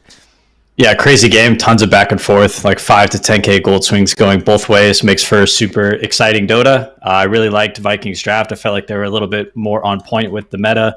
Broodmother, Axe, side lanes, to me that's like what LGD was doing all at the major. OG a little bit more specific to this, Sumail strategy. We saw Liquid at the major do similar things, like get Sumail on his heroes, enable him.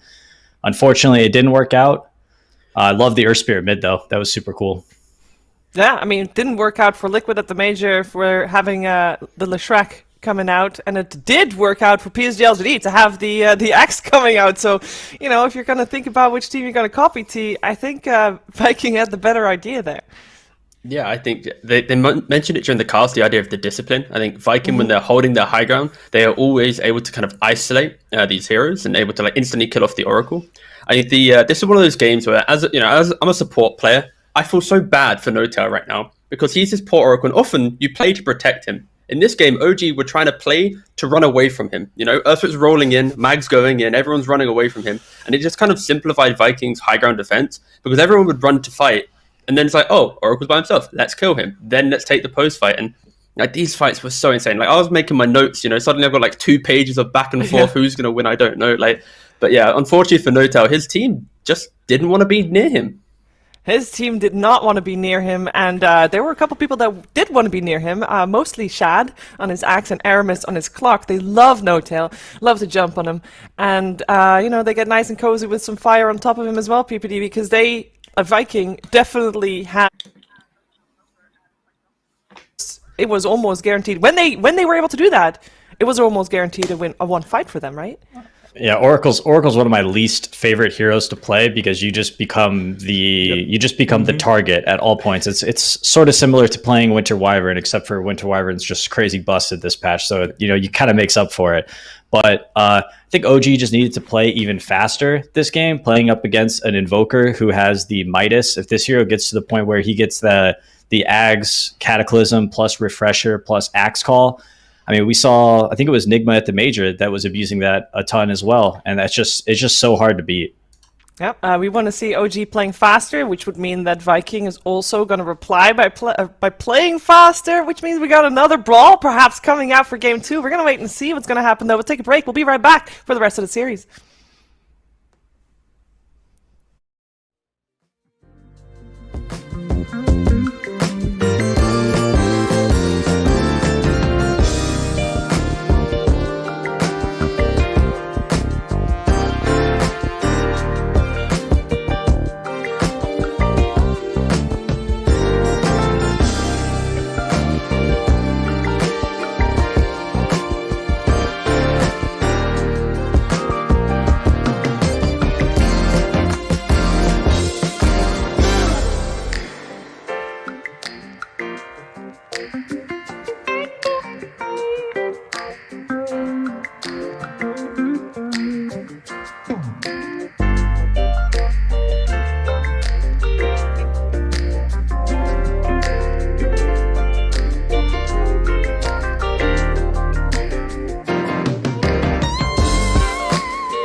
versus OG here in the upper bracket of the TI10 qualifiers. For Western Europe, first game was taken by a Viking. It was a great game, very back and forth.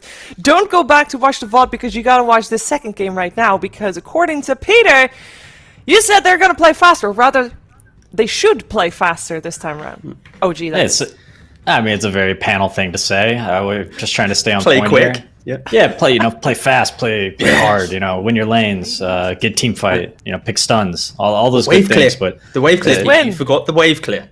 early, push waves, shove waves. very early Alchemist pick. This was first pick Axe, right? Yes. And then 2-3 Alchemist, and then they got the AA to counter the Alch. And I know OG has been the team. Seb plays the offlane Alchemist more often than not, right? The factory, yes, they do like that one. Where he just The rushes main the thing- axe for the mid.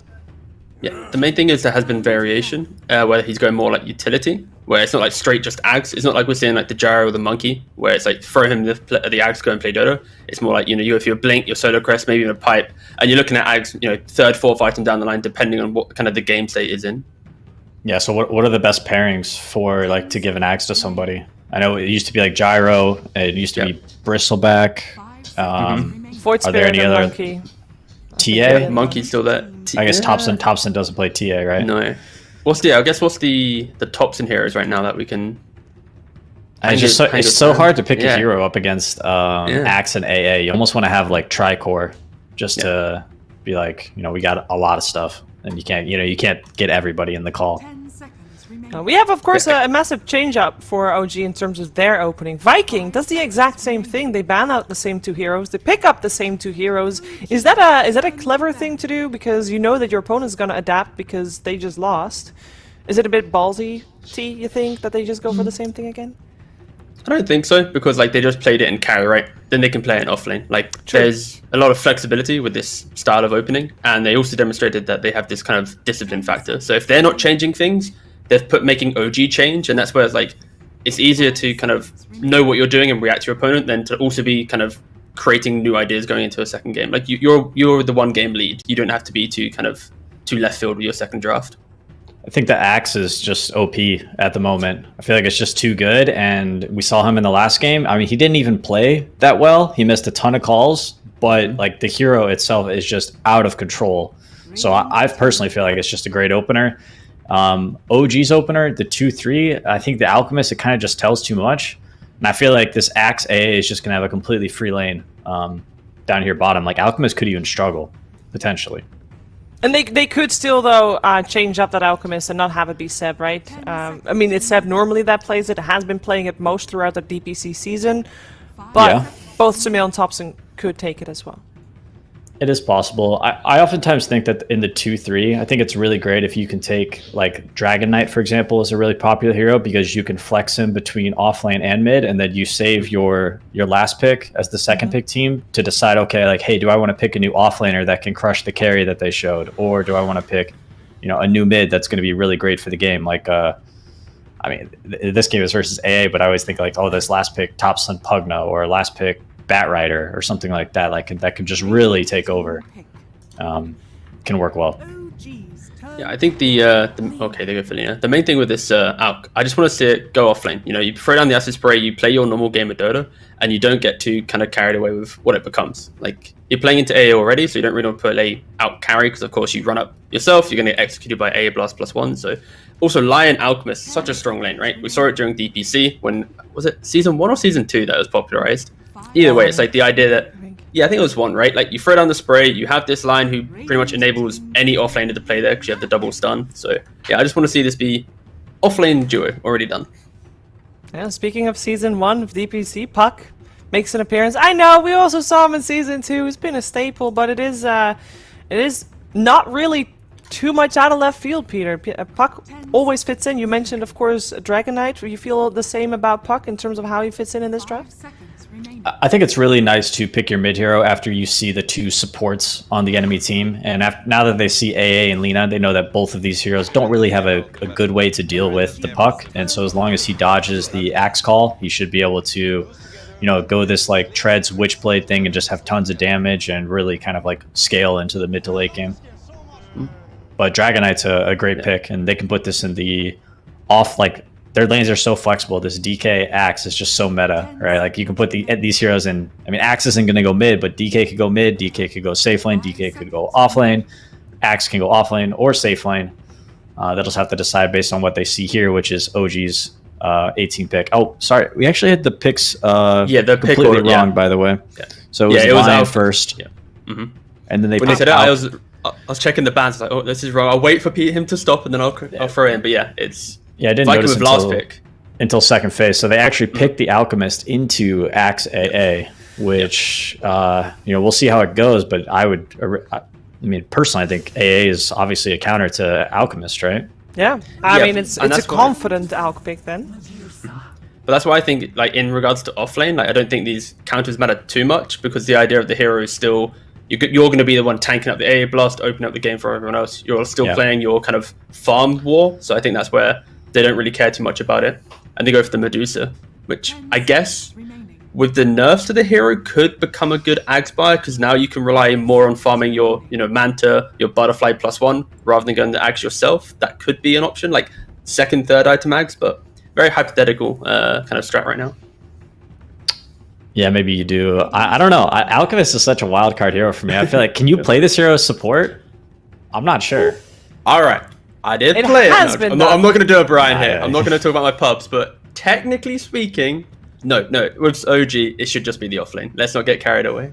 All right. So then they're looking for maybe a no-tail hero last, or who knows what. But yeah. I think Viking GG is in a great spot right now, because they have an opportunity to last pick like a new offlaner that's really good against Medusa. I see Darkseer. I know it doesn't work that great with the Lina, but it could be. It's just really, really good versus Dusa in the game. Any other offlaners you like against Dusa? And they can always just do Dragon Knight Lina top. Dragon Knight can go early movement speed items to close the gap between him and Dusa, get those Dragon Tails off. Dusa's kind of a slow hero, so that could work. I kind of like the idea of realistically you need the Axe to be your offlaner, I think, in this situation, right? Because Axe carrying to Medusa doesn't feel that great. So I'd actually argue they need to pick a better carry. Why is that? Because I feel like during the major, teams would often be banning out Medusa when they had the Axe, and also when Axe jumps onto the Medusa, he doesn't 100 to 0 her. Maybe I'm wrong, but I've not seen that occur yet. So I feel like Medusa eventually becomes too tanky for a carry Axe to deal with, unless you have the supporting cast with you. I feel like because Axe does pure damage, I feel like he doesn't care about the armor of Medusa, and I feel like he will actually just maybe not 100 to 0, but with the AA blast, with Lina follow-up, it might be enough. Okay. Well, we'll see. Hopefully, you know what? I kind of want to see the Axe carry, because I haven't seen it yet, but maybe into Medusa it has an earlier timing to play for. Well, we have OG with their bans kind of spreading their odds. They still ban out the Kezu Broodmother, but they also removed the Drow Ranger, just in case there was still going to be a different hero for Shad coming out, with the Undying and the Abaddon removed for Viking, which are typical no-tail heroes. Hold on. I have a 5-head drafting thing here. Okay. This is you do Lina mid, DK4, and you get the last pick Darkseer, and then you're running DK Darkseer in the offlane. DK4 though? Yeah, it's fine. Yeah. It's fine. It's not ideal, but I mean, it's fine. But let's be honest. So how many DK offlanes soon become supports because they do one too many bad blinks? I like it. I'm not opposed to it. It's not bad, and yeah, it just needs to be useful in the lane, because the Darkseer, this hero destroys Medusa, as I see it. So you can just complete Darkseer plus Axe as well. Could be a nice combo. And I know Keizu does like the Darkseer as well. So. He does, for sure.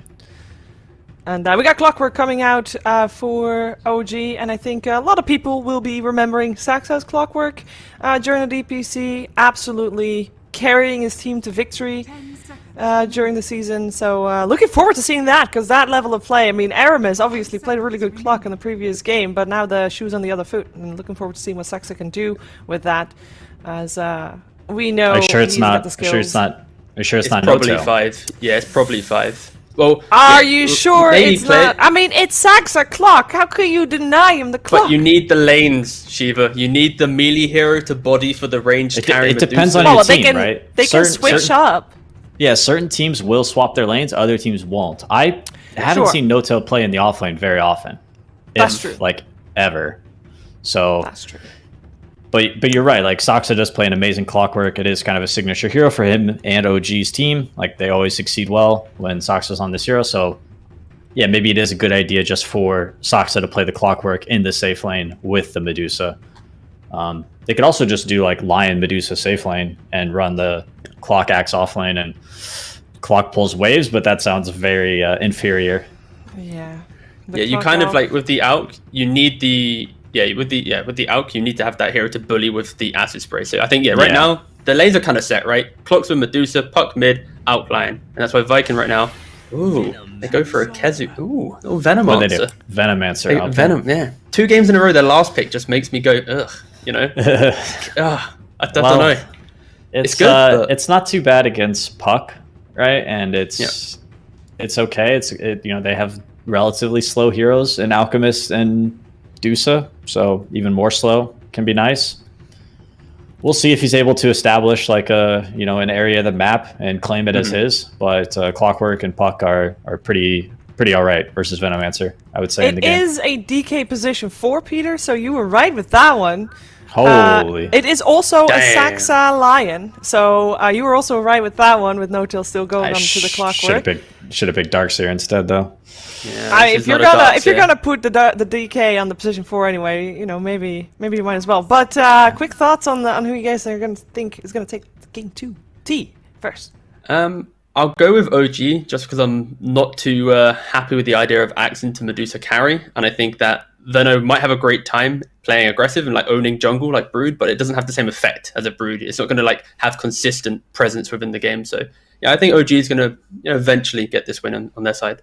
Yeah, I'm going to be watching the mid lane, Topsun versus Boom. This Lina Puck matchup can go both ways. If there's good rotations from OG, Lina can feed.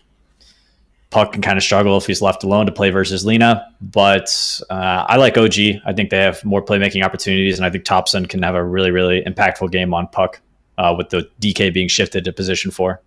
And are they going to play faster than previous game?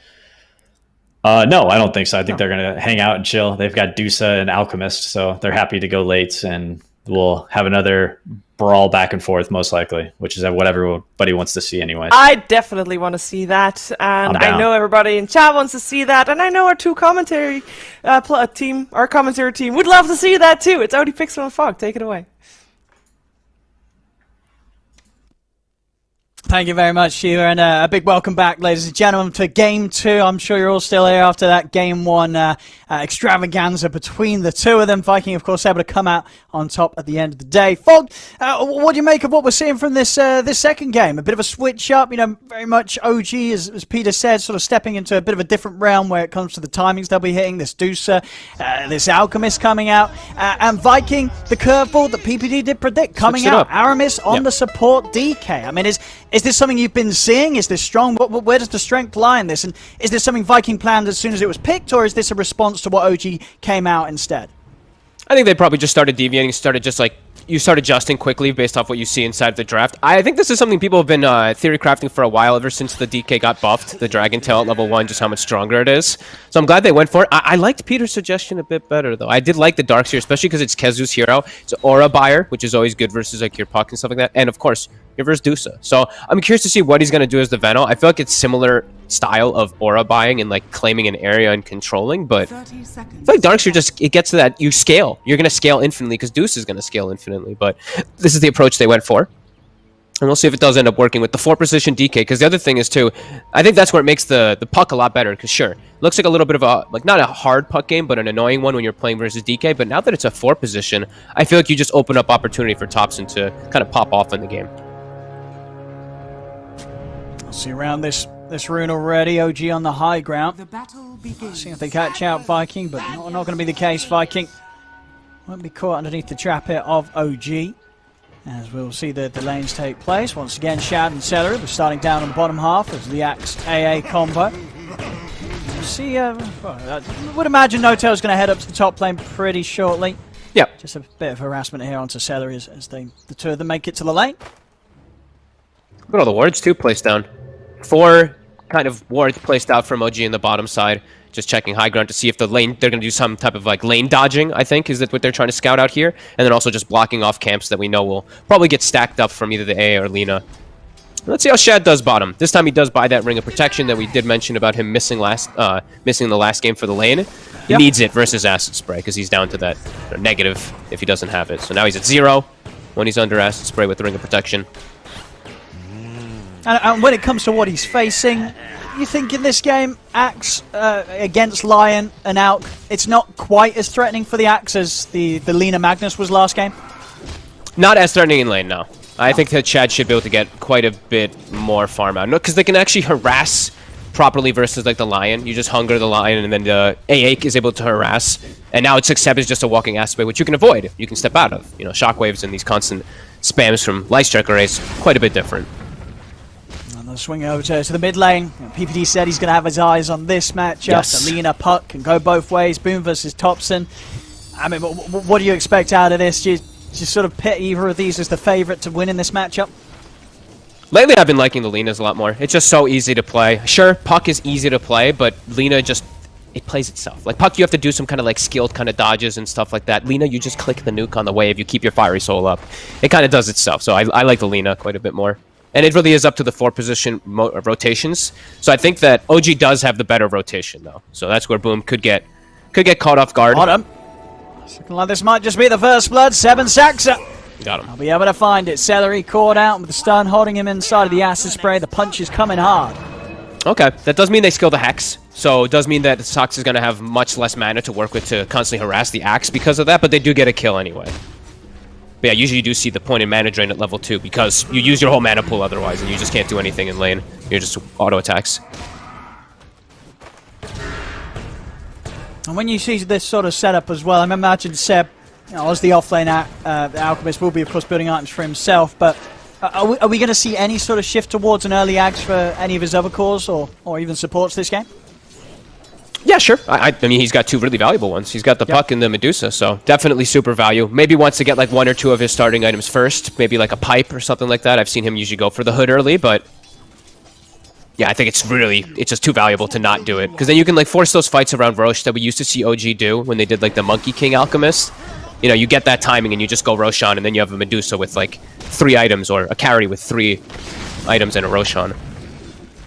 Yeah, and we sort of had it discussed on the panel, but what's your sort of take when it comes to sort of the Axe carry versus the Deucer carry? Now, do you imagine, you know, for the Axe, once Shad does have the Manta, the Blink and the Shard, you know, the means to get on top of the Deucer and do damage, is it going to be threatening Sumail, or at that point of the game, should the Deucer be at a stage where Sumail doesn't care too much about the initial burst that Viking will throw at him?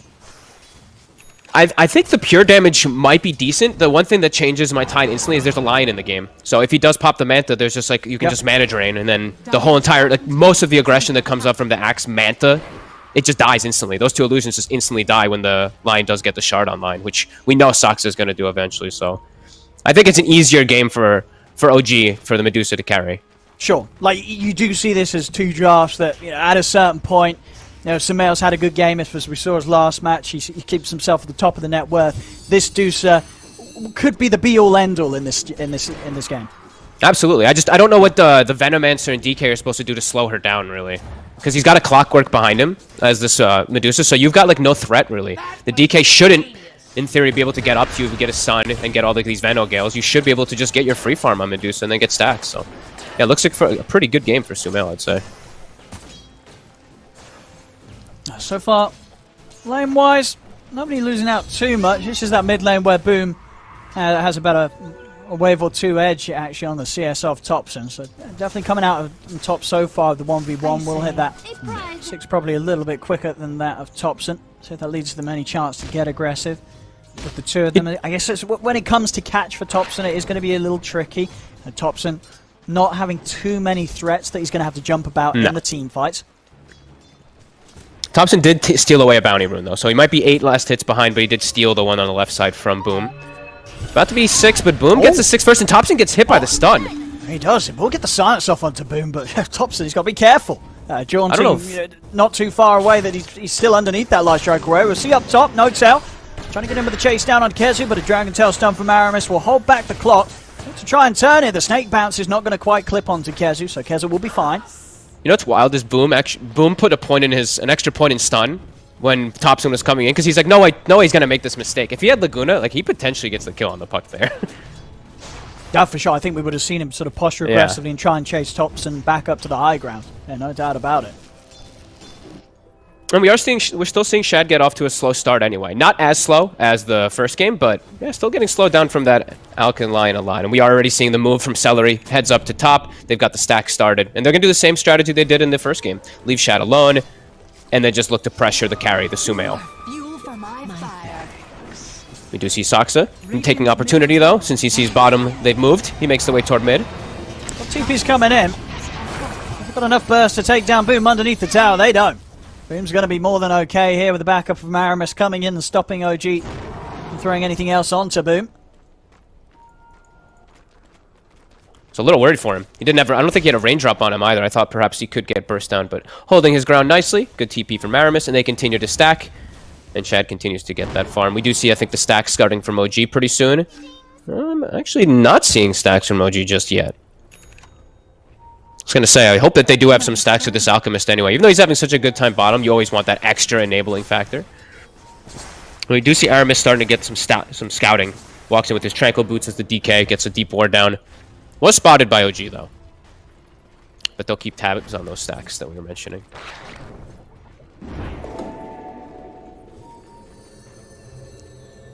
We'll see Seb on his way over to deal with those. It's so good on oh, he doesn't do the pull in between. Okay, maybe waiting for his level 6. But I was gonna say it's so good on Dire because you can pull those two camps that we're seeing. Topson. Sorry, we'll talk about it afterwards. Yeah, no doubt. I've caught him here. Aramis able to close the gap, set up with the Dragon Tail, and at this stage of the game, these three heroes, a lot of magical damage to be dealt. Yeah, you will very likely die if you're anything other than a core against these three. It's Kezu. Yeah, it's getting to the point where, with the level starting to rack up on the Plague Wars, this area of the map it's just not going to be a place that OG really want to head over to.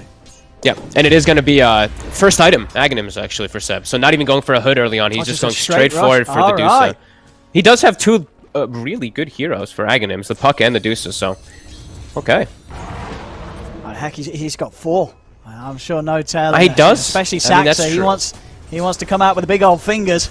Oh, and let's be honest, they never give the supports any Ags. I've seen these off-lane Alchemists. So they give out 2, and then they never give out another one. And that's it. Feels bad. Poor old Saxa. Yeah. But it definitely is 4 good Ags in this game. And we're seeing gold lead already, 2K for OG, just like last game, getting a little bit more out of the map. I guess it is to be expected a bit when you do have a core out. Absolutely. To some point with these stacks. Here comes the tops in rotation. Coil drop down onto Boom. Instantly looks to break the coil, and with the remainder of the haste room, Boom's going to be fine. In fact, with the Dragon Tail stun, they're able to turn and blow up Topson. Topson getting taken out there as Viking. They're looking to try and set up for more. Boom heading over towards Sumail. Stun won't quite catch onto the Medusa. No Tail being pushed out to the side here by the damage over time from Kezu. Sumail pretty low underneath this tower. Boom popping the mangoes, but a little low on that HP, so doesn't want to quite get in with the dive underneath the tier 1. Sumail will be okay for now, but Viking quick to seize the opportunity to turn there, and a smart moves from Boom, just instantly knowing that the best play was to put that haste, break that coil, so he had the ability to turn and blow up Topson as Topson tried to jump in to finish off the kill. Yeah, that was very heads up. The same thing I was going to talk about just now is because he knows that Clockwork's not 6, Lion wasn't in the area. There's no one else who can get on top of him. As soon as he gets out that far, that distance, he's Gucci. He's good to reset and go back in. So very nice play there from Viking. It was a good TP. It was a good idea from OG to defend with Topson, but yeah, losing him. But they will defend the tower, and Sumail, he doesn't actually have to leave the area just yet. I say that, but now gets the stun. He's low mana. Rather low on mana, yeah. It's going to be all right. We'll actually get the courier of Aramis and Sumail. He's out with the TP. Doesn't want to mess around in this area any longer than he needs to now. Seeing the stacks coming out. Sox is starting to get these double stacks, but look at Shad. He has monstrous stacks in comparison. Yeah, we saw what Shad was able to do when he sort of got the time to sneak away into the jungle, clean up the stacks in game 1. He became massive on the axe, and so far the trajectory is pretty much the same here for him in this game too. Yeah, looking quite similar for sure. Seb, I believe his Aghanims is about to be finished up. 350 more gold. They'll see what they can do with it. Yeah. It's Viking starting to get that push started top quite a lot here. Kezu starting to lay down those wards. Catapult coming in. Aramis not quite 6, but they're swinging Shadow over too. Dire's top tower is under attack. Oh, this top tower Radiant's bottom tower is under certainly attack. going down within the next few seconds, and yeah, Notel knows it. No looking to hold on to it. In fact, already Kezu moving away from the top. They're setting up for mid too. Mid lane. Yeah, they still have their siege pressure creep. on fast. Dire's top tower is under attack. Dire's top Yeah, tower they're playing it is speedy. falling. They're against this out. They're against this Medusa. Viking making sure that they really do keep the pressure onto OG. And they should. Especially in a game where Seb has gone for the straight Ags first. You know, they know that this hero, you know, on his own, Seb, he's going to be very vulnerable if any action does kick off. He's going to have nothing to protect himself. He's pretty hard countered in the game anyway, right? He is versus that AA, he is versus Venomancer, he's versus Axe. It's so many different lethal damage points that would kill the Alk anyway, so. He does have the Axe finished, and they did scout it. Kezu was right in front of him in the mid lane. Kezu nearly has his Spirit Vessel done too, so lots of different damage, and there it is. So Sumail, free Ags given, Dragonlance too, and top of that net worth. Yeah. It is a good bit of boost to the tank ability of Sumail as well. You know, already 11 minutes in, 1600 HP, 1200 mana. He's not going to die instantly in the fights, even if they do get a jump on him. You know, he will have the chance to react. And it really is just so early to have an Aghanim. Mid. It's out. On to Kezu, but not quite with any. He did have a Mango, but not wanting to pop it initially to try and push Kezu back.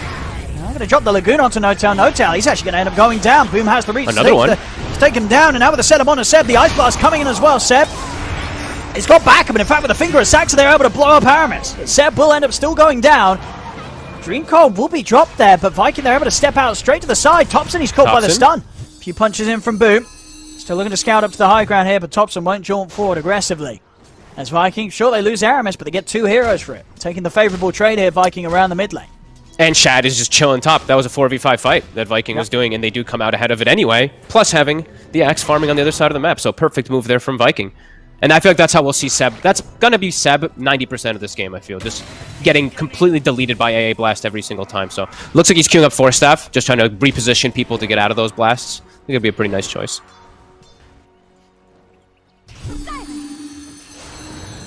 OG just playing for time and space for Sumail. Yep. Very much looking to put this game on the shoulders of the Medusa. Get everything they can to buff up and protect him at all costs. To make sure that any jump, any fight the Viking try and enter into, Sumail will survive through the initial onslaught. And will be able to eventually turn and take down the remaining members of Viking after they've made the jump. He's got his work cut out for him, though. It really is just going to feel like they only effectively have 3 heroes on the side of OG, right? Like, the way that's going to start coming down quickly, Viking is going to scale on 3 heroes quite nicely. OG, they're only going to really scale on, like, 1 or 2. So we'll see what they're going to be able to do with this big Medusa if they're going to be able to rally around Sumail. Shad, Manta style pretty much done. I think considering how game 1 went, I think this is even quicker than game 1. I think So, yeah. Yeah, he's just getting that little bit more space and stack preparation for it. No tail. In the river. It's going to set up for the coil to come in, but the Ice Blast in return straight down onto Notel. Notel will fall. Boom, able to get the Laguna off before he dies, so Thompson going to tick down pretty low into the Battle Hunger. And the damage from the vessel. The Stone Gaze comes out, but Kezu's able to turn over to the side. Good body blocks here from the illusions of Notel. Will stop Kezu from being able to escape. A 2 for 2 though. Viking, they may lose the 2 cores, but are able to bring down Thompson with it. And this time it's big for OG, where sure, they lose Thompson, but in the meanwhile, Saxa is just farming top, has finished up a Blink Dagger, and Notel with that aggressive hookshot does end up working out really nicely. 2 cores for the 1. Dire's middle tower is under attack. Aramis popping the Elder Dragon form here to put pressure onto mid. Saxon not quite wanting to set up on him yet. Notel's hookshot back up in a few seconds, as well as the finger. So burst potential is once again online here for OG if they see it's a chance mid. Vikings got to be sure to be getting quite a bit out of the map. If they are going to be looking to go for these pushes mid, and they are going to be like kind of losing even like 2 heroes, they have to get so much more out of the map. Because you know, like we said, you're only playing versus really like 3 OG heroes. If you're losing fights at this point, it's going to get scary when this Dusa does get big. So I like what Shad's doing. He's still looking to play his own game, just splitting up the map, sending the illusions out to cut waves. Same thing for Kezu, still trying to get as much farm as possible.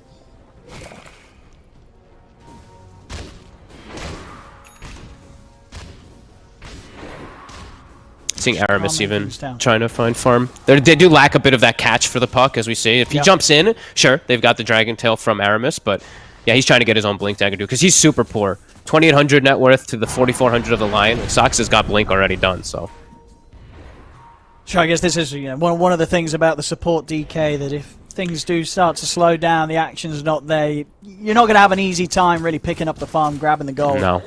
To keep up with the rest of the game, really. No, you're never really going to level your breathe fire much as these 4-position DKs, unless you have some like outrageous start where you're super over leveled. This is this build you're going to have. So you don't have a farming mechanic. You're just a stun and you're just kind of tanky. You're just a damage reduction with your breathe fire inside team fight, so you throw that onto the Dusa.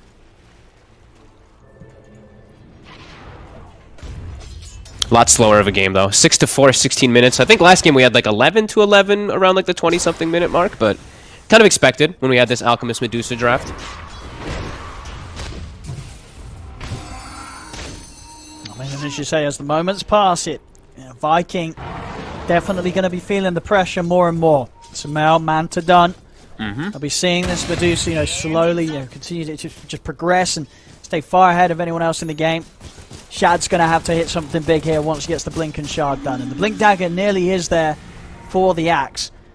It's all just going to be a test for Viking. Are they going to hit this timing where they can bring a fight to Sumail before Sumail's prepared for it mid? The catch on to Aramis. Sumail joining forces here with the rest of them. Fingers out from Saxa, and that's Aramis down. That's definitely proving to have a bit of a tough time to just find the space to achieve much at all right now. Saxa on the support DK, and now the dive here from Topson. With the coil onto Kezu and boom. No tail. Trying to step up. No hook shot, of course. Still on cooldown for 30 seconds, and looks like No Tail's going to get baited in a little bit there by Topson's Dream Coil. Ends up stepping under the tier 1 tower, and Viking easily dispatch of him. Poor No Tail. He gets baited by Topson a lot. He does. I just gotta say it. Like that, we saw it last game happen like 3 times where he's like, "Topson, I got your back," and then he just dies. Continue to get those stacks going. They forced all of Viking toward the mid lane with that push, even though they lose No Tail. They get the map, all focused there, and Sumail will continue to get that farm. Seb works on some more stacks, and he is going to go for pipe after having this force staff done, so he's still getting quite a lot of growth.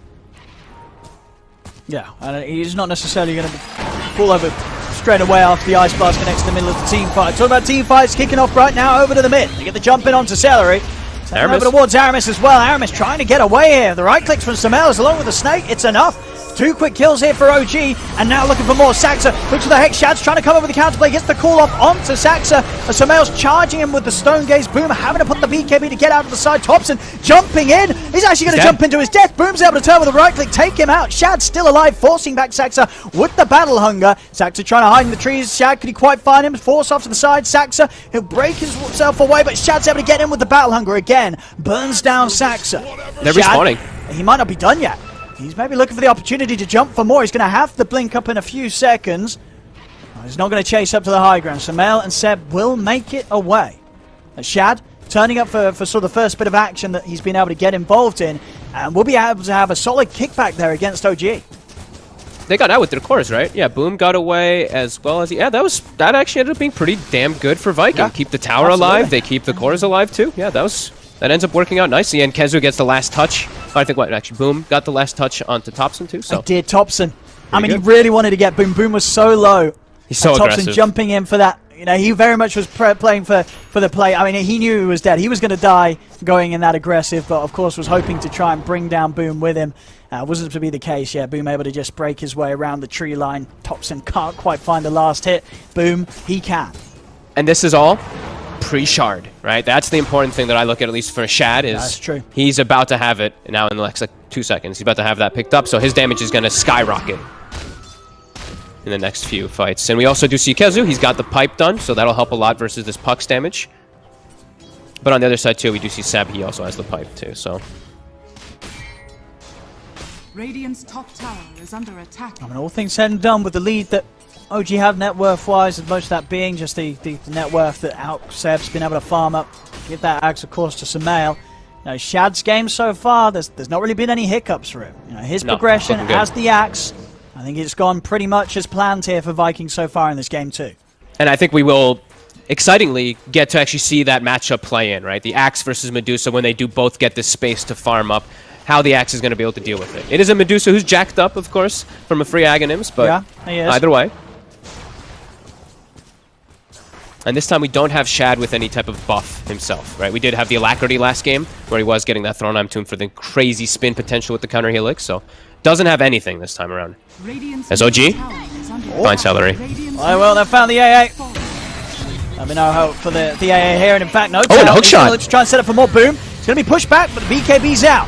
They'll turn. Now they'll look with the jump from Shad. They'll get in with the control onto No-Tail. Laguna's down. No-Tail will fall. They weren't quite able to chain stun boom there. Saxon was around, I guess was just unable to get the Hex or the stun off in time after the Cog pushback. Yeah, I actually didn't get this click on him in time if it was on cooldown or something from the move, but yeah, couldn't get it in time. And at least it's a BKB used, so it's one more instance of tick down for just a 5-position clockwork. That's what No-Tail will tell you. Something at least I suppose. I mean, Sumail, Butterfly, pretty much done. He's still huge. Gold and the talismans there. I mean, it is going to really come down to how much of effect they have against the Deucer in the fights. Obviously, that evasion is going to be something here as well. Chad does get the jump on him. He is going to hit really hard too. He's not going for the Scotty build. He's going for straight right click mid.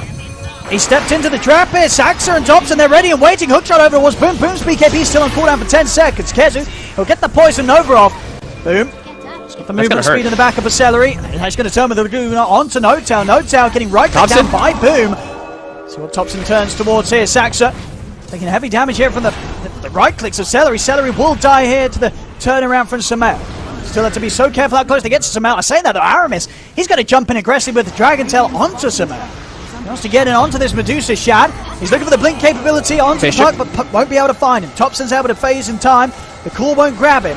Sumail popping the Stone Gaze to deter the rest of Viking from pushing the fight any further as OG will back off. Saxa does expend a buyback for this though. Yeah, he looks like he thought they were going to go on him, but they were actually completely out of mana, so a bit of a wasted one there from the Lion.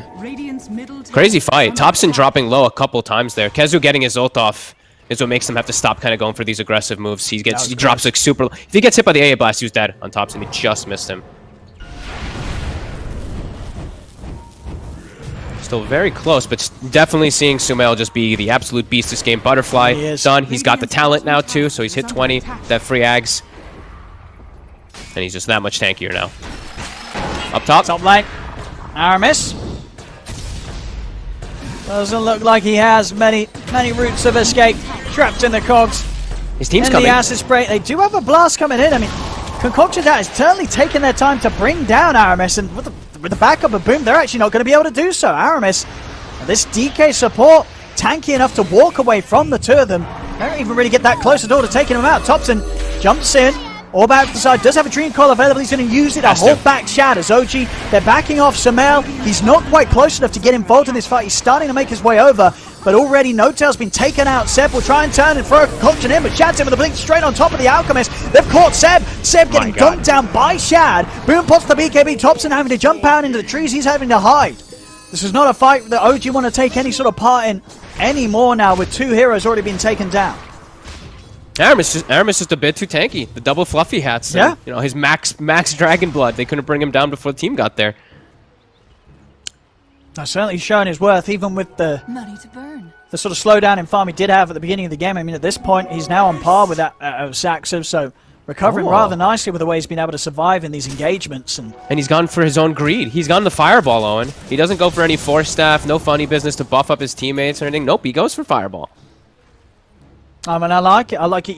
It's going to be great for sort of the scaling, allowing him to farm, push out waves and such. And he's also playing against some of these heroes. Well, the big one, right, this Deucer is going to be fairly static in the team fights. They've got good control. Dragon Tail is the stuns, the leaner, and the AA. A lot of damage will be done over the duration of this Fireball laying on the ground. Yeah, sure. I mean, I don't know what else he would have bought for his own greedy build to make himself continue growing. So yeah, this is going to be great for always for this split push constantly too, because Now, of course, you don't have to be inside of your DK farm to use it, so look at bottom. He clears out the way very quickly. So yeah, that's cool. Sure. And we do see the switch up this time. Shad, he doesn't go for the threshold. He goes for the HP regen. Guess he's feeling like these longer drawn-out fights this time will be a bit better for them, since they do have the Veno. And it does look like we do have another Axe about to be done. So Seb, that next one will go on to the puck. So Thompson will jump up toward the top of that net worth very quickly. And those BKBs, the Lina as well as the Axe, that'll make it quite a bit more troublesome for them when the Clockwork gets on top of them. Yeah, you like to switch up from Sumail as well, going for the Swift Blink rather than the earlier queued up Skadi? I guess it's just so that he can like get in front of the Axe at all times, so he can always get this Stone Gaze off. Maybe he doesn't feel like he's gonna die. I feel like the Skadi's just the safer route. This is a lot more risky. Yeah, maybe feeling as well that he can, you know, sort of outplay some of the jumps from Viking.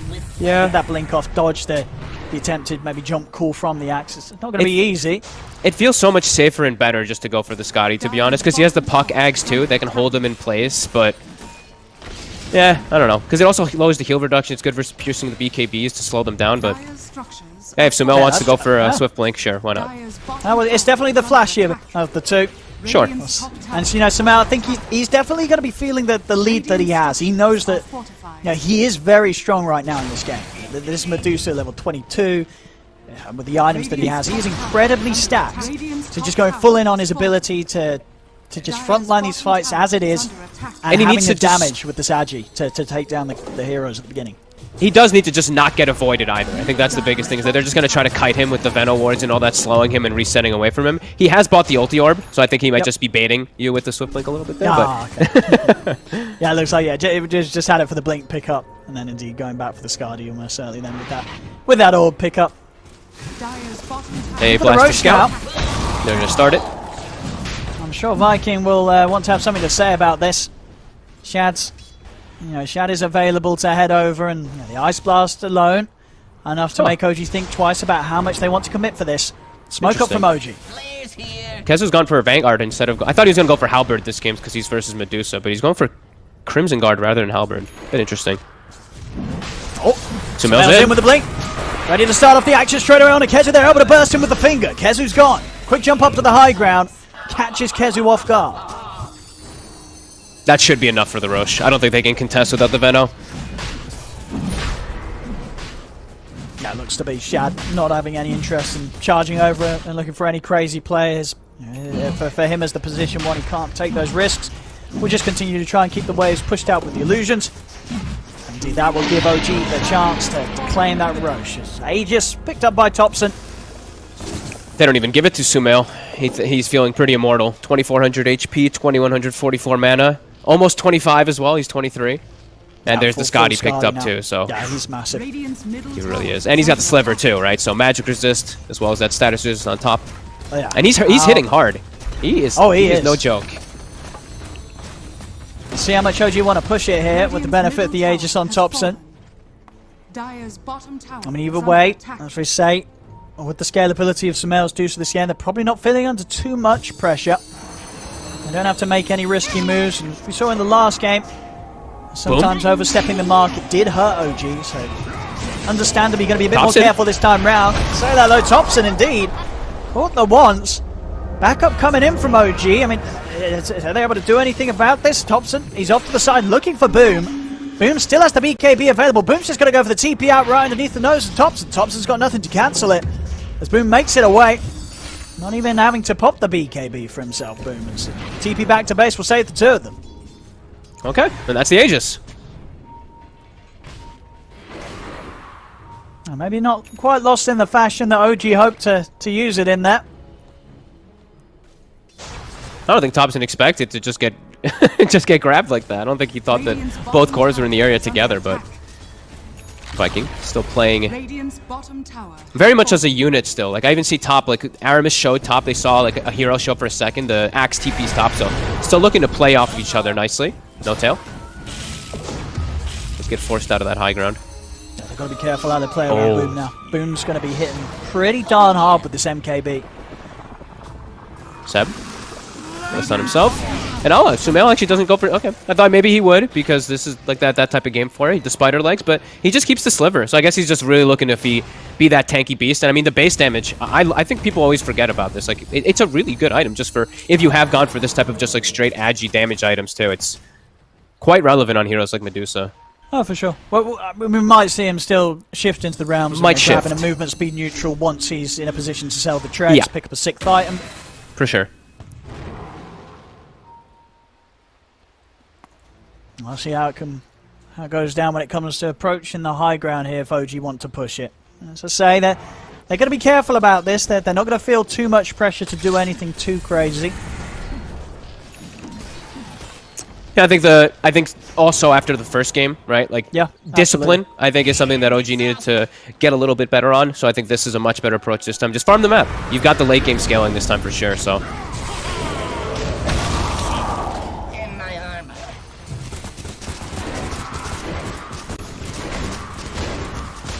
Nice little catch there from Celery. The Ooh, blast. top, they could. Let's see top Seb. Oh, just a love tap from Boom. I mean, yeah, Boom does get the Yule set up. He should have the damage to take down Seb. He deals out a lot with this MKB. That looked like he was like trying to swing inside the tree line there, and then he just accidentally auto-attacked Seb with the quiver because of the attack range. But there was vision of him anyway. There was a ward from OG.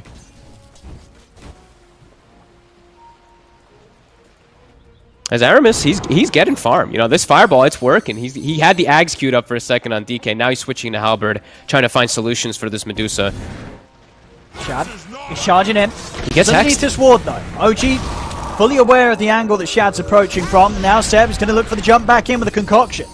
Shad still the BKB and another blink up. Shad can still close the gap. He's going to get in on to Seb. Sumail in with the backup. BKB comes out from Boom, but the hook shot's out as well as the damage from Sumail. Boom's trying to step back, but the right click from Sumail is too much. As Boom gets taken down, Dream Coil controls Shad. Sumail, he'll be able to clean up the two of them. Those are huge kills. 70 seconds no Lina, 80 seconds no Axe. That's very likely a set unless they are just going to have to buy back. Bottom tower is under attack. Sumail now 25. He's got the split shot modifiers. Now he's going to be able to buy that Swift Blink. He's huge. I mean, he can pretty much just jump up to the high ground and take down these tier 3s and barracks, and very little that Viking will be able to do against him, it seems, with how large he is. You know, clear 10k net worth against anybody else in the game right now. The plan's certainly working out so far here from OG when it comes to just sitting back Sumail, just allowing him to get to this point where they're ready to break the base. And what have Viking got in store to be able to take down this Medusa, even with the full lineup alive, which they don't have for 30 seconds. It's very hard to see how they bring the Sumail down 100-0. Yep, and he's buffed up. I mean, we've got the pipe, we've got the Solar Crest constantly being thrown onto him too, and every time his Snake returns, especially if it hits either Kezu, the AA, or the Lina, he's pretty much full mana restored. Here we have it, OG. The head up, they take the racks. Nothing at all that can be done by Viking. As OG, again, as we said, sticking to the discipline, backing out, heading off. No need to get over aggressive, make mistakes. I think right now it could even be sort of Sumail just calling the shots. You know, it's in their best interest to just follow, play around this Medusa, and allow Sumail to close the game up in the safest fashion that he can see possible. Yeah, now at this point, like, as long as you don't make some drastic mistakes, if you just play together as a team, like, you've got this game. You've got it in the bag. You see the Spider Legs now passed off to Sumail. He's got a crit, I believe, finished up too, so he wants to open up a slot. Or a small crit, not quite the Daedalus yet, but soon. And yeah, just keep playing around him. Viking, they're going to need... It really does feel like Shad needs to get to like a 3-man call, but I haven't seen OG really playing together like that at all, so...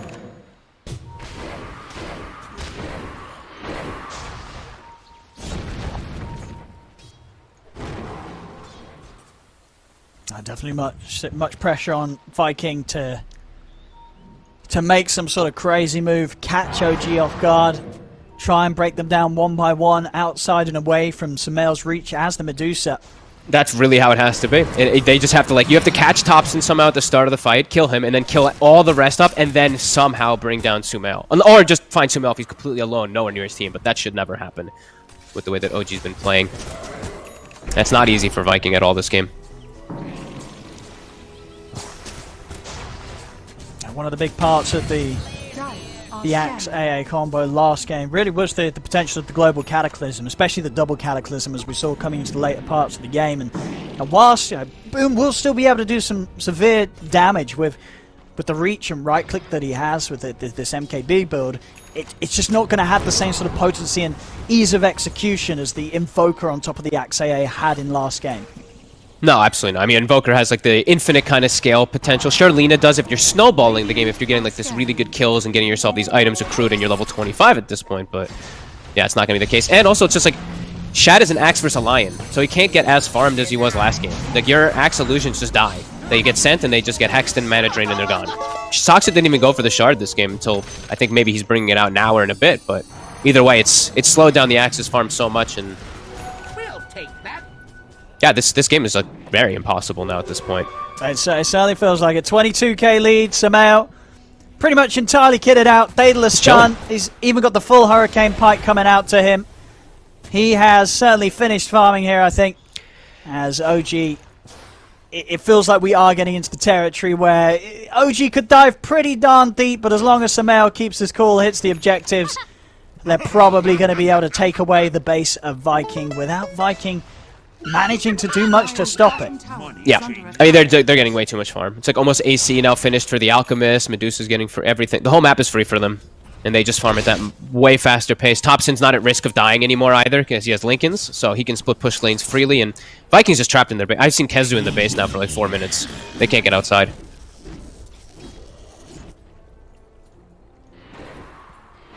Meanwhile, still a step away from his AC. Now we get the tier 4s, and also Roche is up. So now you're forced into a position here as Viking. You have to farm your neutrals to try to get those tier 4s, but you also have to constantly be scouting the Roche pit. As the Hex bottom, the stun.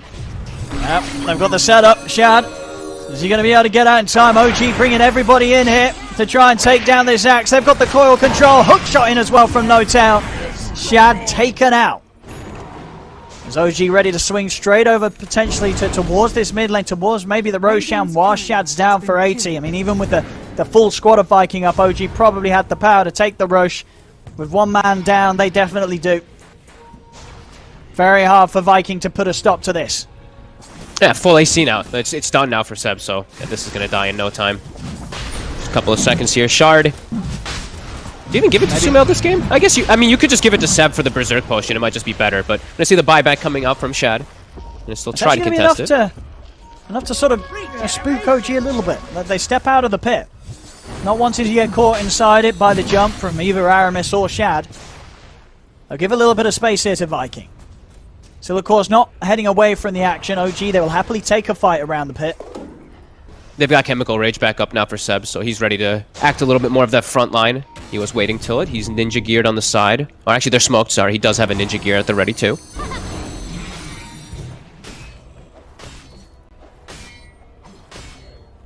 We saw last time from OG a jump up to this high ground, did grant them some quick kills to start the action off. Shad, with the call, they'll look to try and force Sumail away to break him out of the combo, and it'll do so. Gets the stone gates off Sumail. He's ready to turn. Aramis, he's going to be taken down low. They are stunning Sumail up.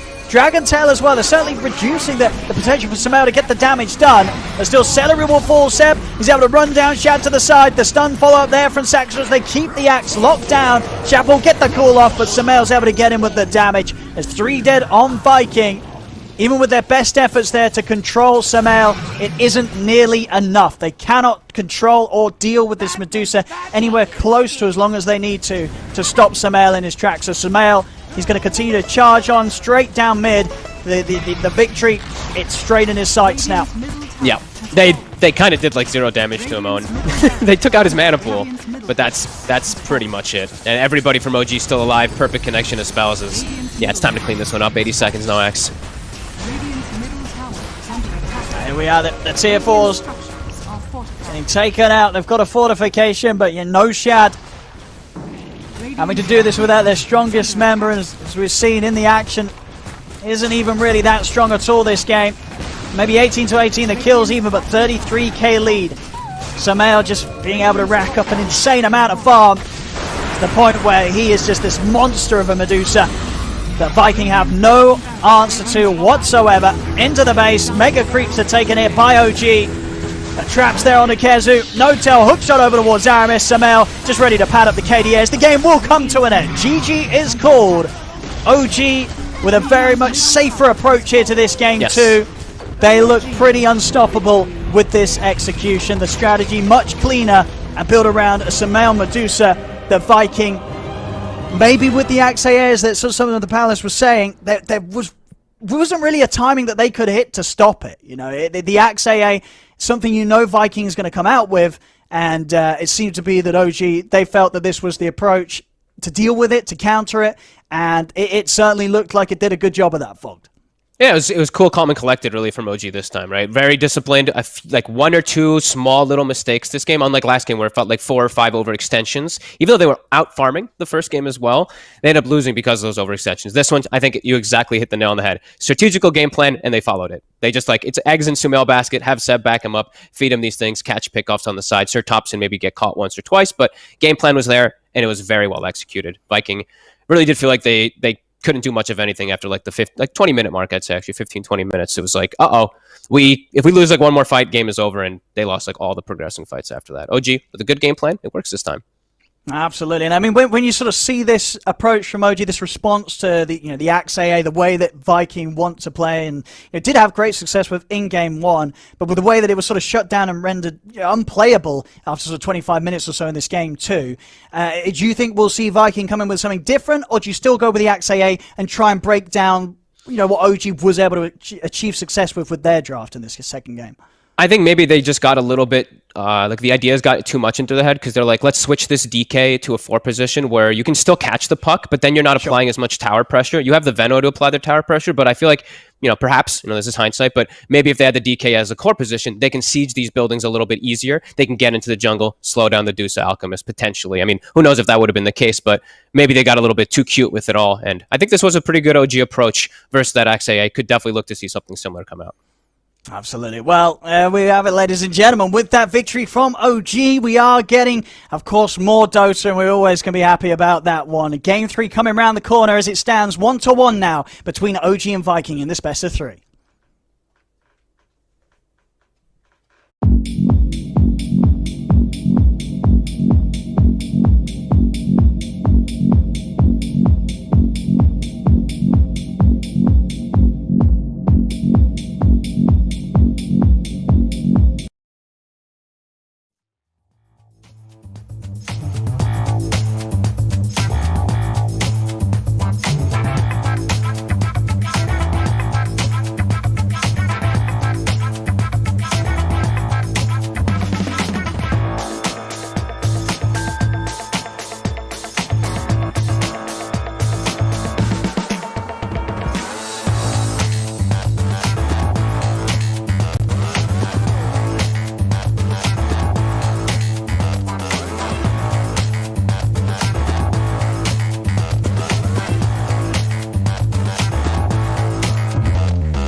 The series is tied. We're going to a game 3. I think everybody's happy about that. That game 2, though, T, was a very different type of game as what we saw in the first game of the series, right?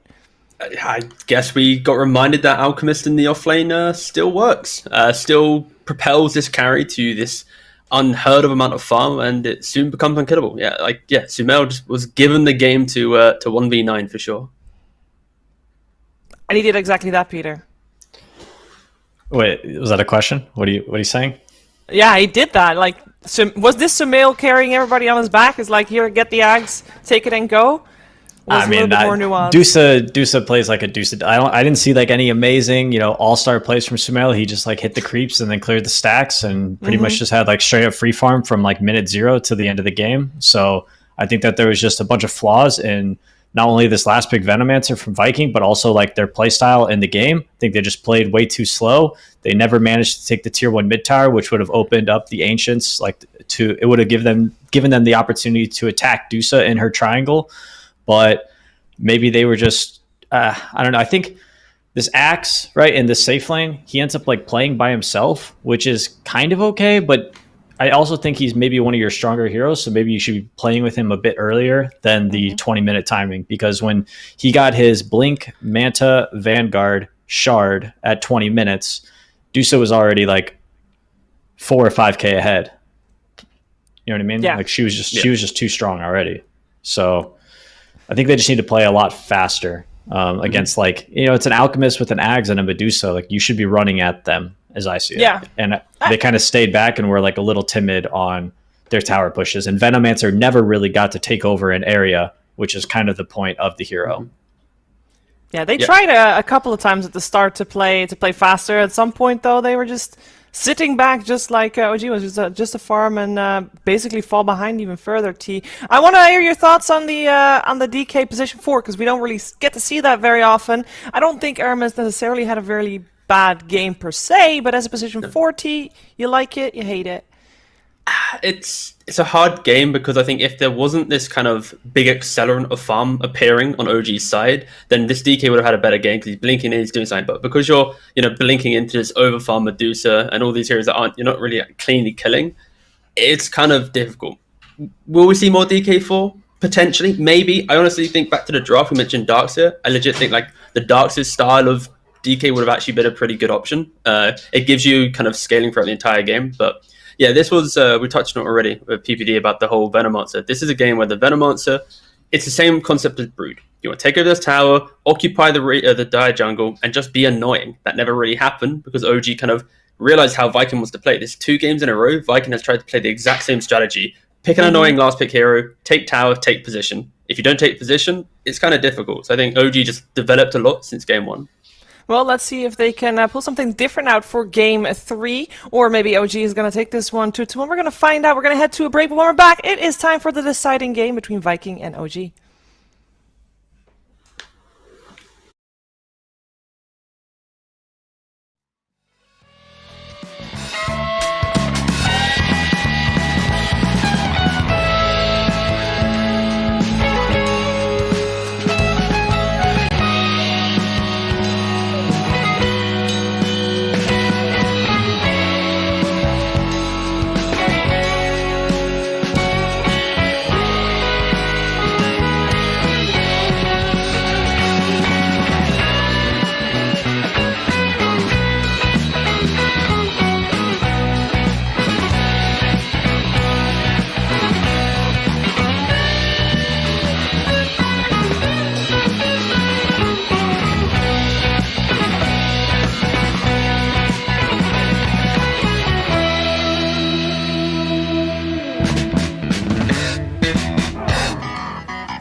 and deciding game.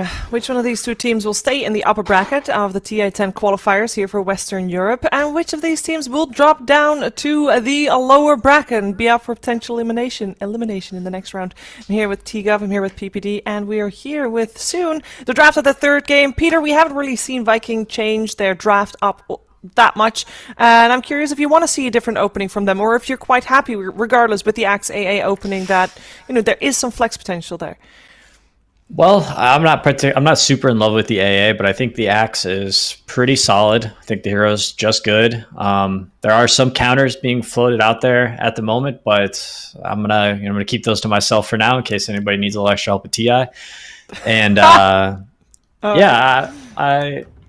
I don't know. It's I think OG is just a better team, and I think that's kind of what you saw in this game too. And as long as they're not like completely outdrafted, like we saw like what KZ was able to do on the Broodmother, now compare it to Venomancer, it's just a world of difference. And yeah, OG's got they did leave Brood again, so I'm curious if Viking GG will rush that hero into their draft here. They could. We do have the Ancient Apparition banned out by OG for the first time. Still have the same bans going on for Viking though, as the sides once again are also the same. We got Viking on that Radiant side and OG on the Dire side. Lina first pick on the side of OG. They of course went for the same thing in the first game where they paired it up with the Magnus, who's still in the pool. And Viking is actually taken into their bonus time now that they can't get the AAT. Yeah, I think with the... Sorry. sorry. I was going to say, go ahead. I think with the AA band and the Timbersaw band, I think Dragon Knight becomes like a super valuable 2-3 pick. Just being able to flex it, it's almost like it's very similar to Axe this patch. Would you agree, T?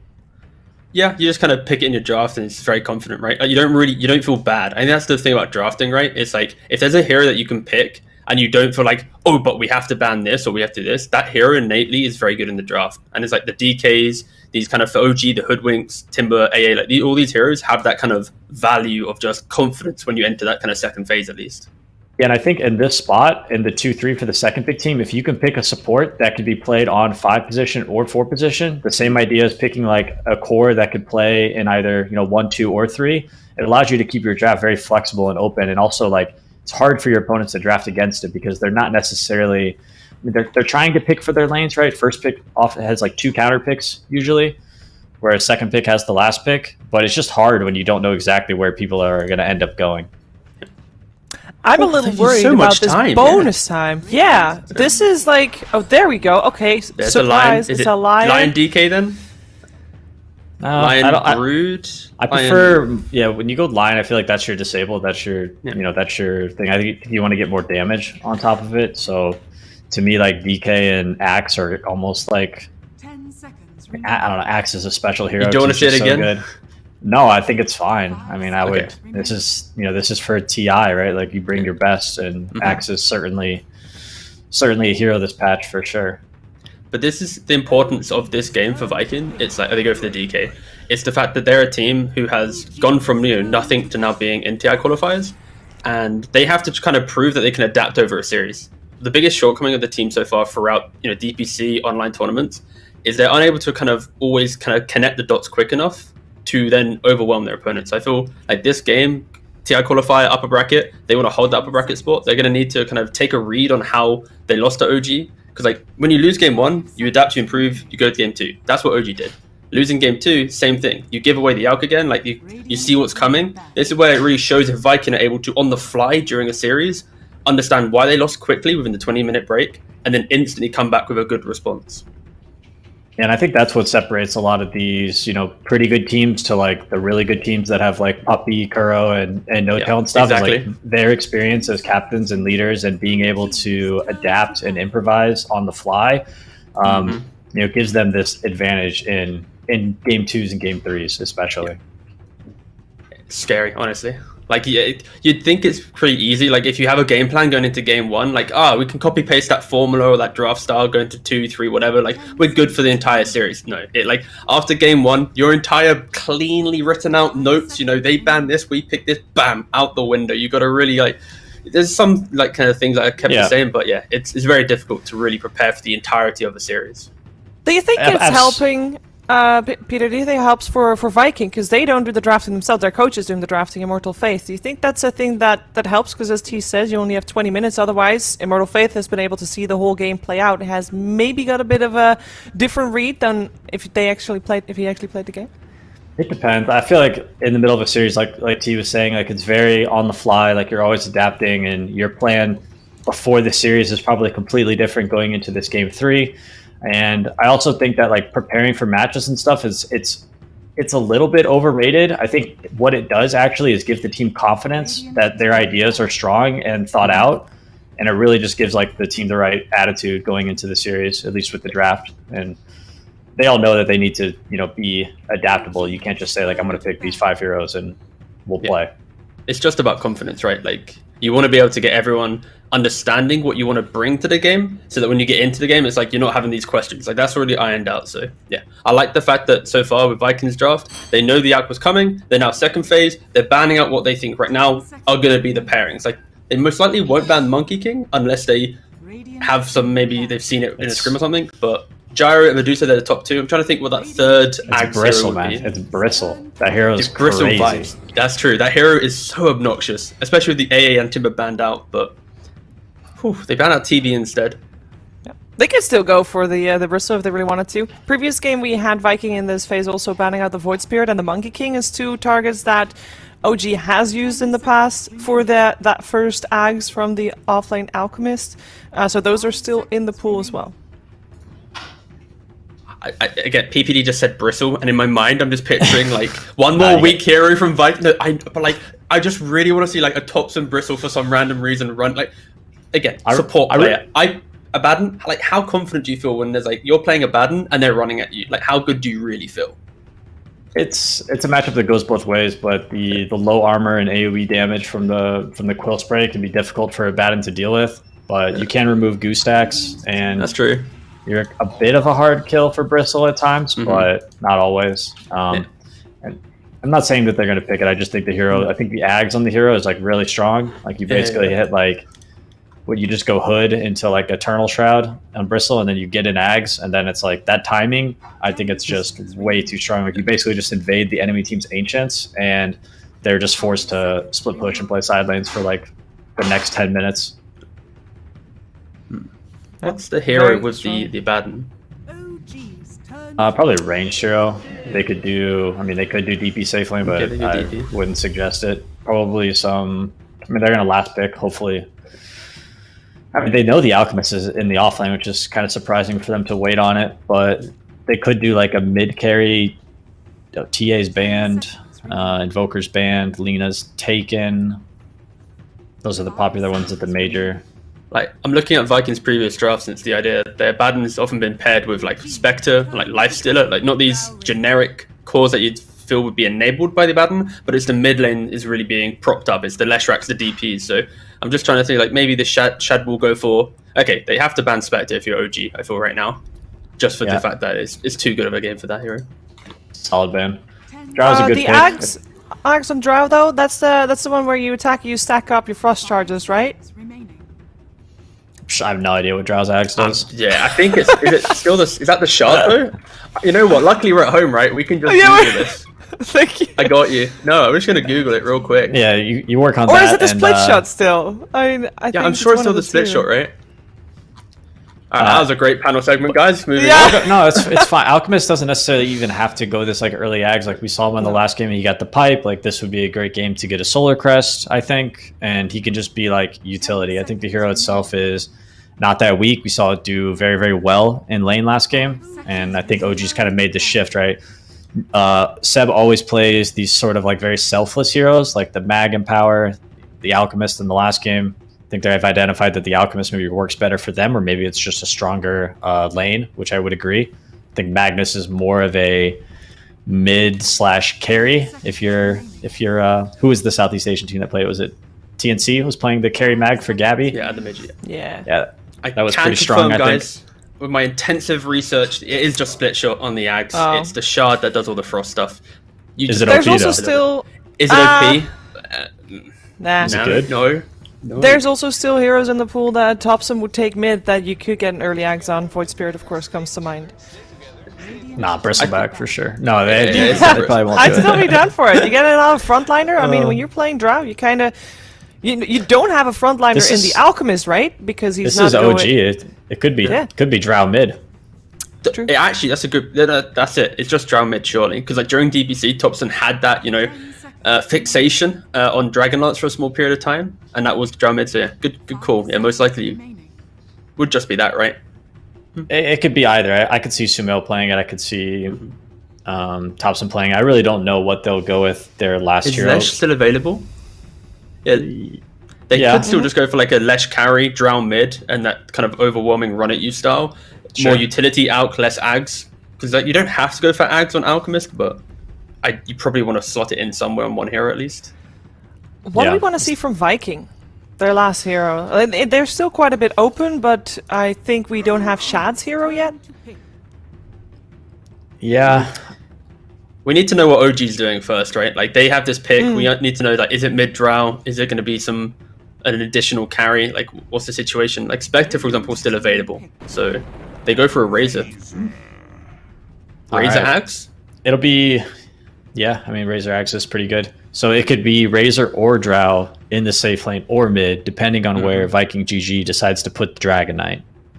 Yep. And obviously, like you want the Razor versus the offlane DK, the Razor mid versus the DK, or Razor versus DK and Drow versus DP, I think is most ideal. And they just go for the Spectre. Spectre. Yeah. All right. Well, we saw that one coming. This is like one of those picks where it secures you your later portion of the game, but we saw this in the first series, Smashes v Nigma, game 3, where it's like you have this draft that scales okay, but like you just can't really get there. And I feel like this is maybe what happens again with OG, because you're gonna have a decent Razor time. This Drow will have a free time landing into DK, and they're gonna group up quite cleanly. So maybe we see a repeat of game 2, or Viking can hold out with their discipline. Let's go for it. No, I was saying I see a repeat of game 2 as well. I feel like Sumail is going to free farm from beginning to end, and I feel like Vikings draft it's kind of going in two directions. It's like momentum push, right, with DK, Bad, and Death Prophet, but okay, no, we're going to sit back and wait for Haunt. I so what I needs just to don't see it happen working. for Viking? Is there one key timing that you're looking for? The real question: who's going to suck more, a mid lane, the Razor or the DP? Yeah, I think it's going to be battle of mid lane once again. The Spectre's first Haunt, 10-minute catapult. Are they able to take a tower? Are they able to, break the Dire Ancients? Is the Dusa gonna free farm again? Which is take towers, right? You have DK, you have DP. Take these early towers, mitigate that early jungle. Spectre can then buy enough time to come online. But yeah, Viking, they just need to be a bit more proactive. Get Kezu into the game. Don't just kind of put him on an island that was this kind of Veno from game 2. All right, well, let's find out what's going to happen in this exciting game 3. We're heading over to our commentary team of ODPixel and Fogged. Thank you very much, Steve. Yeah, this is all very important. Game 3 now between OG and Viking. Fog, what do we make of it? Sort of the panel touched upon Viking. They've got the big old Spectre ready for the late game. They have got a lot of timings that they are going to have to be playing around and sort of very much staggering their approaches at the objectives in comparison to the pace and frequency that the OG can bring fights in.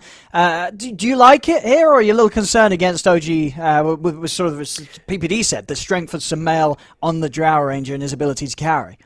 Looks like OG this time they've gone for more like this like laning domination, right? Until just like grouping up and going together. While I feel like for Viking it's a lot of like team fight, but then also it has like the Spectre factor coming just to counteract the Drow. So it's I kind of agree with Peter. It's a little bit of a mixed elements. I could see Vikings draft working, but I could also see them potentially just getting like 10 minutes where the lanes they're not active in the first 10-15 minutes, and then I feel like OG just farms the whole map and they're just going to have the super farm Drow Ranger that might not be addressed unless like these perfect haunts come out. So I'm a bit concerned for Viking, because they also have to think about their lineup is also needs to walk directly in, right? Like wrapping around on the back and stuff like that can be a little bit difficult until you do have, let's say, like the blink on DK or Lion, or you use the haunt exactly that to get to the back of the false promise and stuff, where I feel like OG's draft is like pretty fine with that. That's kind of how they want to play into this draft. Like they're just going to be like, okay, you want to run into us? That means I'm going to get a full link off. That means I'm going to be able to set up my positioning for my Drow Ranger. And this Death Prophet's going to have to run through everything to try to find the backline. So it just feels like it's a bit difficult for Viking when they don't have that vision aspect, or when they don't have those key initiating blinks. I see. Well, we do know that the play, it certainly is there for Viking from what we saw in their first game. playing very, very well in the opening against OG. Last game, very much was sort of somehow popping off, having the space to pop off, thanks to the rest of the squad and the draft that OG got through against Vikings lineup. We'll see how things play out here in this game through, with both teams taking a bit of a different turn with their drafts. Yeah, and I'm looking forward to see how Spectre's going to do versus this Alchemist Lina, because this is pretty similar to the Alchemist Lion. Sure, Lina can't set up for your stuns as easy, but now that it's so massive, it is kind of easy anyway. But there's going to be heals. There's always going to be like massive amounts of counteracting heals coming out from Celery onto the Spectre. And of course, we're going to have Dispersion skilled up, which is going to reflect a decent amount and just keep Shad healthy. So let's see if Shad gets more secured farm, because I think both games he was slowed down a bit as the Axe in the safe lane. I think as the Spectre, he should have a better time. Let's have a look, especially with the backup of Celery. Yeah, we'll see though. We will see. Some sustain and save. Looking at the other matchups, the mid lane, DP against Razor. I mean, all in all, is it easier for Boom to sort of flash farm the mid? You know, his new compared to what Thompson's going to be able to burst with the plasma field, and the fact that Thompson's just not going to have a chance to utilize the static link in the lane? I'd say it's DP favored, yeah. Not massively, but it's definitely DP favored. Yeah, both you have the movement speed too. That's the thing, is you have 30 move speed. So the thing about Razor is you want to be able to get at least like a small instance of link off. Yeah, it can be tough versus a Death Prop. But if she rushes boots too, which I mean I assume Boom probably won't. He probably still will just go like bottle or just null or something like that. But either way, it's going to be hard for Thompson to get those links. And how are things for pressure on Sumail on the top lane to start off with this duo? You know, do you see this Lion and DK and feel that they're going to be able to mess with the Drow on the early levels? I'm waiting to see what Kezu skills for. Let's see if he does go for Breathe Fire, because Breathe Fire does make it a little annoying, just like slowing down your CS because of the damage reduction. But I feel like Sumail should be pretty decent with double ranged versus this DK Lion.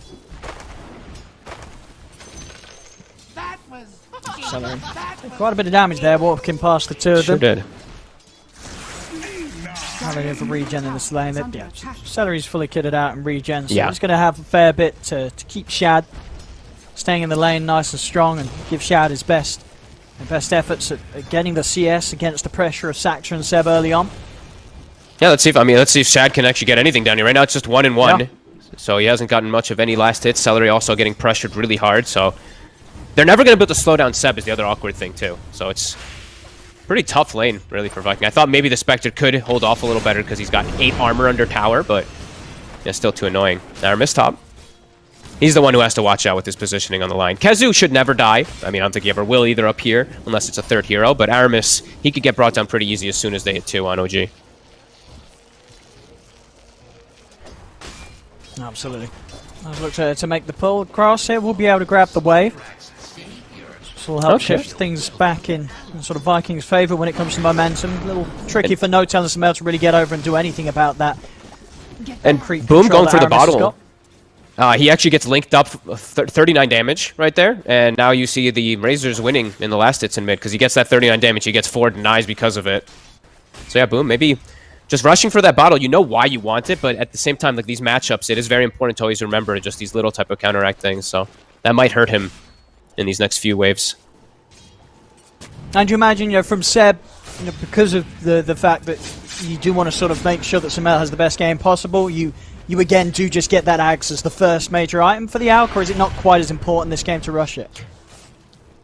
I thought last game he was actually going to hold off on it a little bit more, so yeah. I think this one it's even more so that he should rush it, yeah, versus for the Drow, just to protect versus this Spectre. It also does increase the farm potential a lot of a Drow Ranger. That Aghanim's, the split shot is really nice, actually. Oh, it really does. Lane-wise, you know, this game, Sumail definitely off to a bit of a slower start. Kezu and Aramis. But actually at the setup onto No-Tail, straight over towards the back lines. They find themselves the kill. Kezu burning down No-Tail for the first blood. Sumail trying to take Aramis out. Return Aramis is going to have to stun back up. And Sumail, he will get the kill, has got a Fairy Fire also. So he's able to step out back to the safety of his tower. Some action kicking off indeed on that top lane. And as we're certainly seeing, whatever happens, you know, with these two duos clashing heads, yeah, Kezu, he's going to pretty much walk out of everything at full HP as this DK. He's never going to be under any sort of danger or heat from these two heroes alone. Yeah, he just needs to make sure he always has mana so they can look to turn for those aggressive plays, potentially maybe going for like a Soul Ring early on since he does have that Ring of Protection. Yeah. could look to help. But they've slowed down Sumail decently. You know, he's 14 last hits. He's doing better than the Spectre, though, which is pretty big. That's true. Shad definitely having a tougher time as we have come to see from him, you know, each game really this series, Seb and Saxa, not making things easy for Shad on the first few waves of the game. No, and look at Chad again. Like, he is just getting hit and hit and hit. And that was without even an acid spray being thrown down from Seb. On top, no tail. No tail again.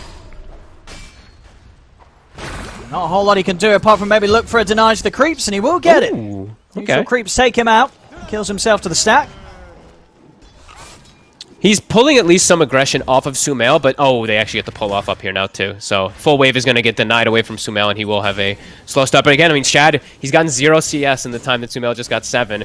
I'm watching Sox and Seb just every time he even walks up for a range creep, acid sprays down, and he potentially just gets stunned up. So Celery has to secure range creeps with a miscoil down here. He's at 5 last hits. I mean, it really is just going to be such a slow game for Shad. I mean, last 2 games, he's on the axe. No, sure, Spectre at a certain point with the levels, you're able to pretty safely hit the neutrals with the dispersion leveled up, but it's not going to be at the same sort of catch-up pace as he was able to achieve playing the carry axe. Yeah, no, absolutely. And Thompson, he's come out ahead in the lane. You know, these 12 denies, they'll definitely add up. Yeah. Got the boots in the bottle super early on. We saw Boom, he delayed his boots a little bit, and it definitely hurt Thompson. In a very comfortable spot, Aramis looking to make a move perhaps to slow that down. Also, we have level 6 online, so Exorcism plus Catapult Wave. This could be huge if they can get onto Thompson. And they know Kezu's safe up top. Versus the 2 heroes, he should just be fine. And here we go. Straight in. Get the wraparound set up onto Thompson. TP's coming in to try and help out the Razor. Saxa catch Aramis here with the stun. Thompson, he's got the movement speed to get out across the trees. They won't be able to finish Thompson off as Thompson's able to start bottling back up. Boom, Aramis, and Celery have to be a little careful even with the Exorcism out. All 3 of them rather low on the HP and the mana. And the thing is, too, like, they went before the enemy siege creep had died already, so their siege is now just going to walk into tower and die, and they got pretty much 0 damage on tower with that Exorcism. Instead of going for the kill there, I think if they were a little bit more patient, they just go for tower push. And as now Celery... he's going to be able to get himself a freebie, catching Celery in the river. Thompson's able to swing back in, get the kill. As you say, you look at the tower, only about 200 damage done there off that first usage of the Exorcism. And when you do have this DP and DK in a game where you've got to try and keep the pressure on as these 2 cores and take attention away from the Spectre, if you're not taking the early towers, the plan's going to be harder and harder for Viking to execute.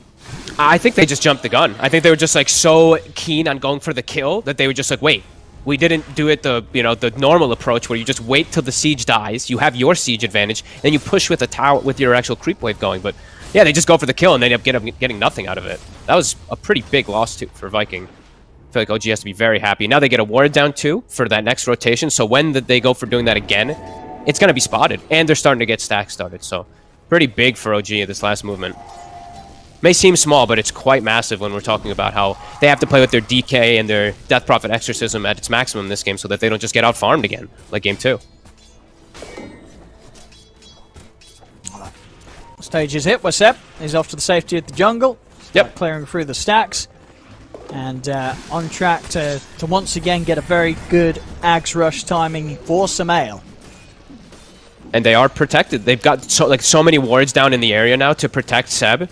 Just because they saw that first push coming the way Vikings set up for it, now they know. This is like immediately like stuck in their minds. So, okay, they're going to go for another pressure play. I mean, now they've got 6 hit. They feel that they're going to have good damage to try and push Kezu back, at least force him to pop out of the lane, or at least keep it to the tower. Okay. Celery tries to walk in. I think, was he trying to ward or something? I'm not sure. He was trying to do something there, but Thompson just swings over for a second, stops him from going toward anything to slow down Seb's Alchemist, who already has 2 components done, Owen.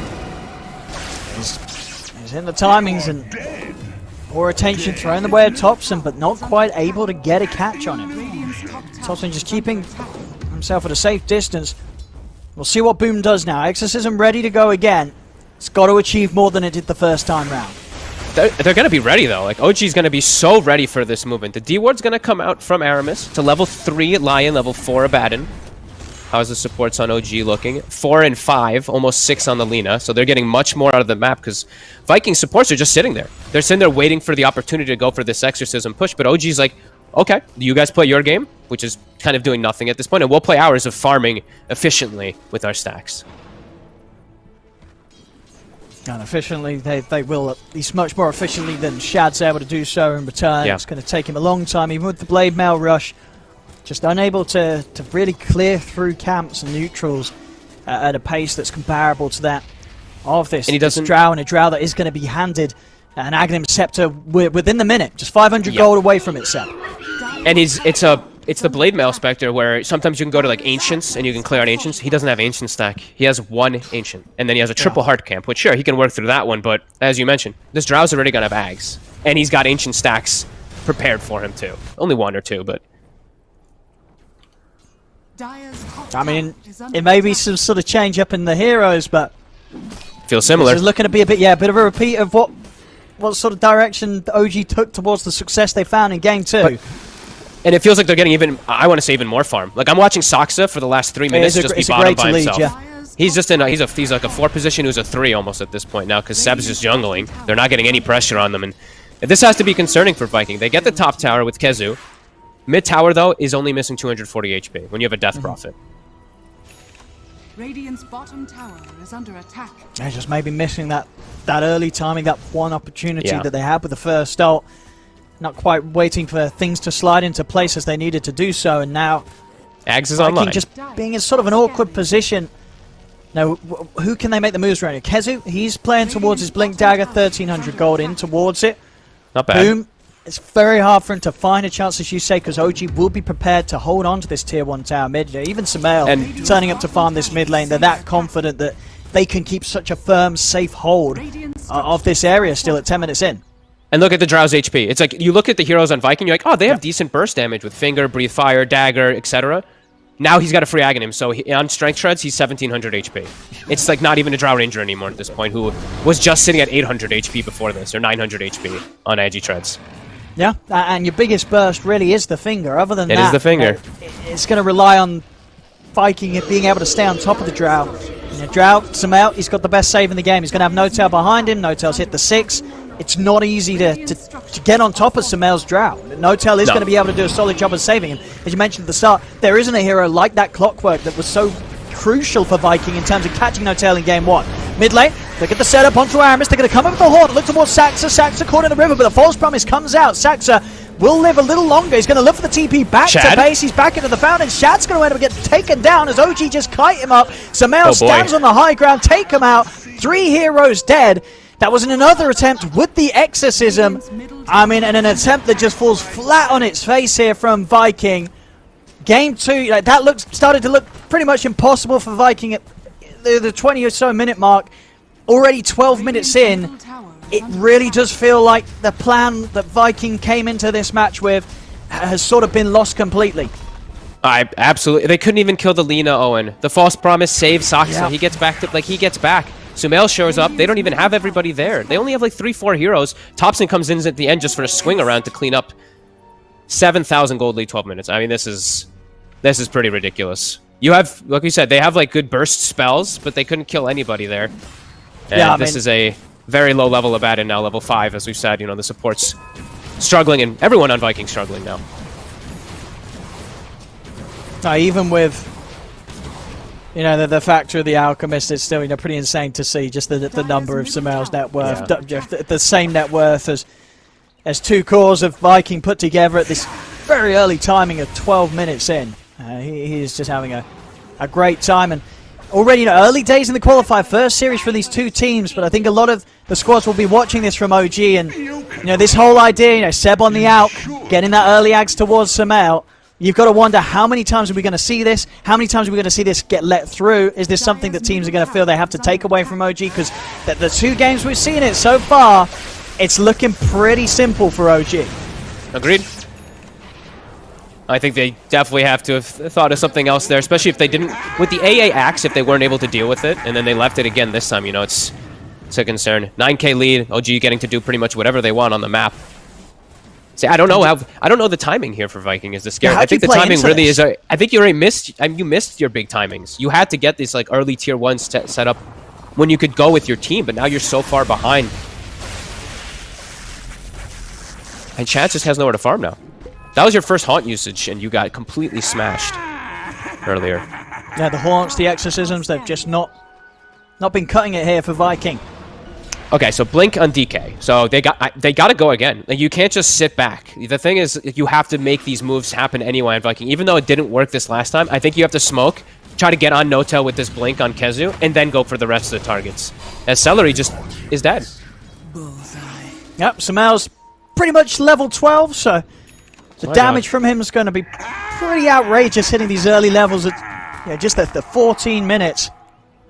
And still, as you say, when is this Spectre going to be a threat? You know, what is Shad going to be able to offer? Notel? Against What the the team heck? so far. All right, well, that's a free one.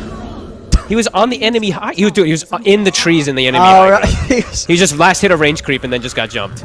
That's Kezu, though. He's ready with the buyback. He's going to come with the buyback. They've got the concoction down on Kezu. It certainly looks to be it. The gust comes out onto Aramis. Seb not going to actually have the damage there to finish off the Lion, so Bait them won't grant them any instant kills. Thompson does still manage to sweep him from the side. They will get Aramis. Thompson, he's even looking to dive in for more. He's got the link in onto Celery. He will back off with the fortification pop. The damage from the tower starting to kick in. As Thompson steps away, not looking to make the mistakes that were made in the first game of the series. That was the DK form and the exorcism pop though, and they can't touch the tower again. And straight into the Roche Pit OG. Now there's no ults. They only have a haunt available. There's no way Viking can fight this again. Yeah, I guess that was the plan from Notel all along.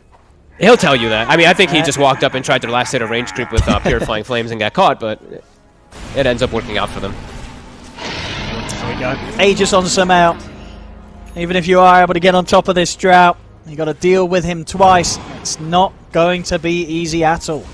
No. And Sab even buys another early game item. He buys them a drum, so they're even stronger when they are as this unit. And Viking, yeah, they need to. Let's see what level our Death Prophet is actually. So Boom, I feel like hit level 12, and then your level 2 Exorcism could still do decent damage, but you have to get these jumps. It's just not easy when they're all so tanky now.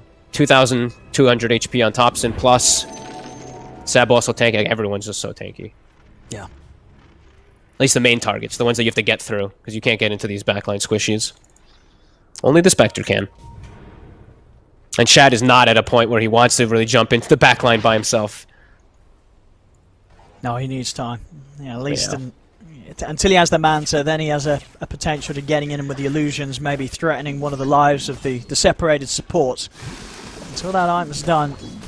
Actually, even swapping it up, going maybe the way of the Echo Saber, and he will invest in this. I mean, something that we are seeing on some of these carries nowadays. Okay.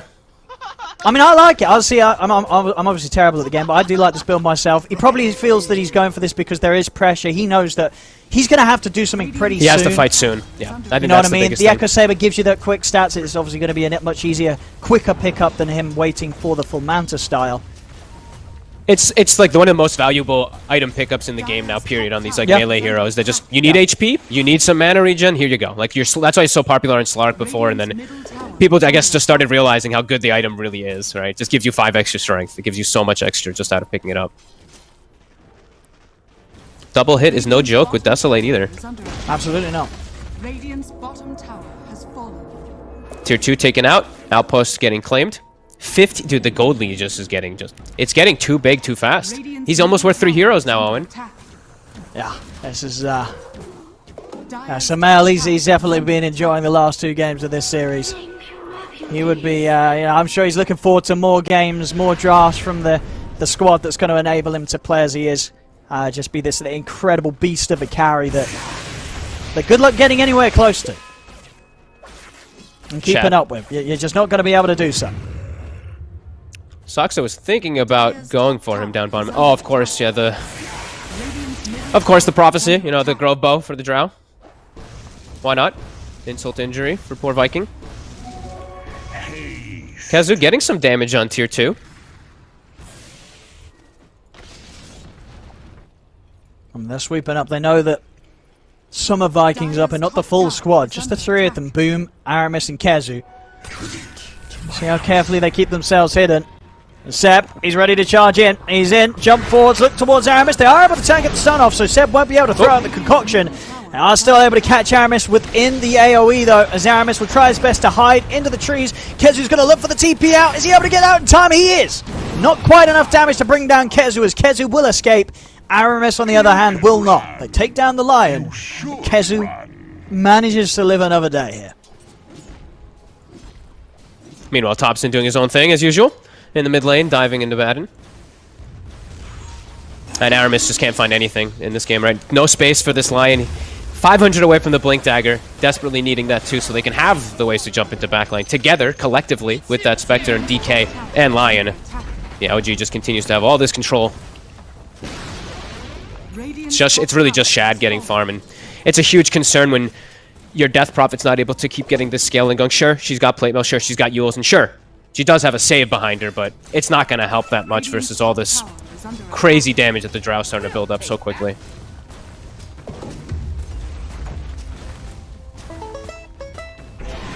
What do Viking do?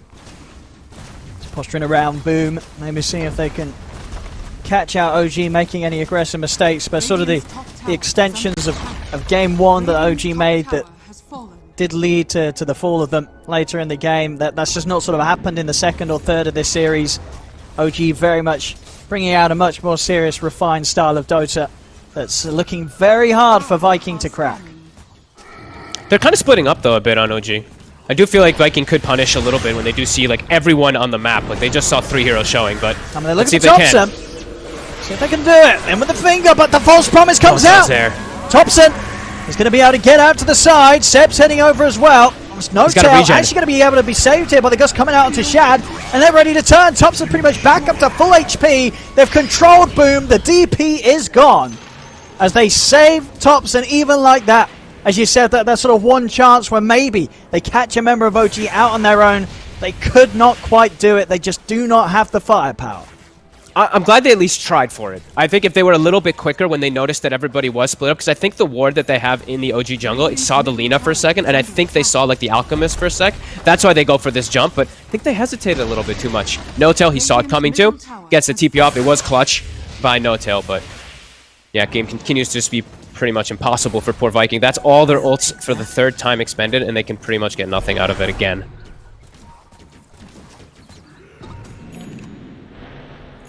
And back to the high ground, back to the base here for Viking. As OG take complete control of the map. They're in just complete mode chill. It's almost satanic on Thompson. Seb has almost got the next Ags done. Everyone's just chilling. I mean, it is 2-9. It is 22,000 gold lead. We do have that 1K per minute that has been hit, which is usually the signs of GG. That's some pretty insane numbers indeed. I mean, it's Sumail very much the sort of the core player, the carry player that, you know, this is kind of how you expect things to go when you involve Sumail in a situation where there's the mechanic of him getting this Aghanims given to him so early. You know, already Sumail, now he'll pop off and be a beast from the carry position without that. You give him that sort of extra benefit, and good luck dealing with the man. He's going to become a right terror, and he certainly has here 2 games in a row now. All on ranged heroes too, I noticed. I'm going to start watching out to see how much Sumail does play these melee heroes, because I was watching on some of his pubs too. He's like playing like the Tower Blades, the ranged carries. He's mostly just a ranged player, it feels like.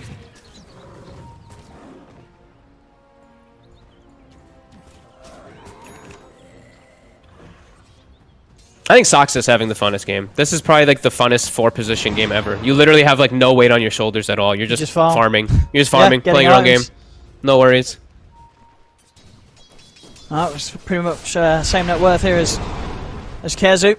Yep. As you said, definitely becoming sort of an extra 3 here for the side of OG. Vikings looking to hit though. They're identifying that OG's just starting to split up everywhere, trying to punish it.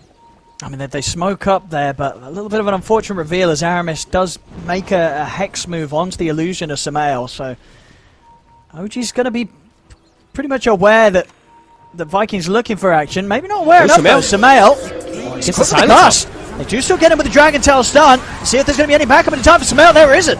They get on top of the Drow. They bring him down. See if they can get more out of this. They turn over towards Thompson. Thompson just frontlining it, but the damage is too high. He charges straight back in. And just like that, Viking, against a 20k gold lead of OG, they've just taken down 2 cores plus No-Tail. I mean, against the odds here, Viking showing they've still got it. to tackle OG despite the strength of their course. Mispositioning, costing OG everything there, as maybe Viking can still pull something out against this incredible lead that OG has had for the first 20 minutes of the game. They're gonna need that quite a few more times, but I'm so happy. I'm like asking for it, right? Like they got to make a move when everyone's split up like that, and they do. They find the perfect catch, and then I think Thompson, he ran in because he popped Satanic and he ran to try to get to Noto, but he got blocked and just got shredded by Exorcism. So that'll happen as a good move from Viking and much needed space for Shad, as nearly has Manta done and does need quite a lot more. All right, definitely the game spicing up a little bit there. I think OG, I guess as well, with the sort of the relaxed positioning they had there between their players, their heroes, and they probably felt that the game was incredibly, in an incredibly comfortable position. With the lead that they have, it's still, it is rather comfortable. It is still, but definitely shaken up a little bit there, and having to maybe give a bit more respect to what Viking can still do, despite the heavy gold deficit that they're playing with, and maybe not showing like three different lanes when the ultis are up. I think that's the biggest thing. It's like the Viking cooldowns are pretty long, so as long as you're not split up on that timing of when they're all up, you should be pretty okay on OG. It's only if you get caught out when everything is up, as they quickly eviscerate a Roche. That's going to be the Berserk Potion, I believe, for the Alchemist, and also the Shard taken for the Drow. They're ready to get themselves back in action. Celery borrowed time still on cooldown. Is he about and gone? See how much OG want to push the aggression now that they have the rewards of Roshan. Samel ready to come barreling straight down the mid lane. See if they want to try and approach the high ground. It's definitely time to approach high ground. Ult's still on cooldown for a slight moment. I think Haunty at 20 seconds. They have the Ags as well on this Razor, so he can pop out that ulti as soon as this tower goes down to go for the Raxes if he'd like to. And Seb is always sitting behind with that Berserk Potion. So two different forms of save now on the side of OG.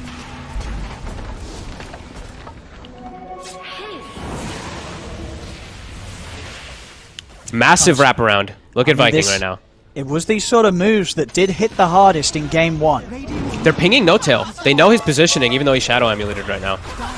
Let's see what they can do. They come out with the horn, look towards it straight away. They get the jump in over towards No-Tail. No-Tail, he's going to be able to be pushed over to the side. No-Tail will survive here, but they have brought down Samel for once. They'll try and surround him. Boom, committing him with the BKBs. Got the siphons as well, healing himself back up.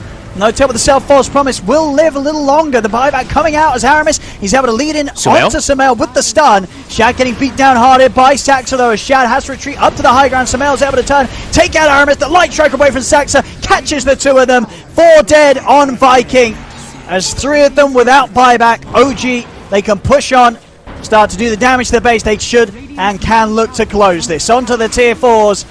Viking without the buybacks. Very little to be done about this. As they tried their best to hit back whilst they were as far behind as they were, it just didn't come close to mattering whatsoever, as OG able to still finish them off here at the fast timing of 27 minutes. Low kills but high farm and a very high lead here for OG. 32k lead they end it with.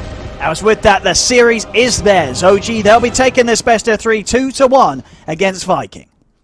And they've found their stride. They definitely found a draft that fits well for them with this Alchemist kind of thing, and also the save on No-Tail is really nice. And I think Viking, they made some pretty critical mistakes this game. I think that first tower push, it wasn't even a push. They went for a kill. It stopped them completely. OG just, it really started to run away too quickly in this game. The Alchemist got full farm. They couldn't press your towers, and that was kind of the name of the game. It was the Sumail show with Fed Gold as Thompson's running around doing whatever he wants. And I think it was okay by Viking identifying that afterwards when they tried to go for the plays, but it's a hard draft to make work once you do make those early mistakes.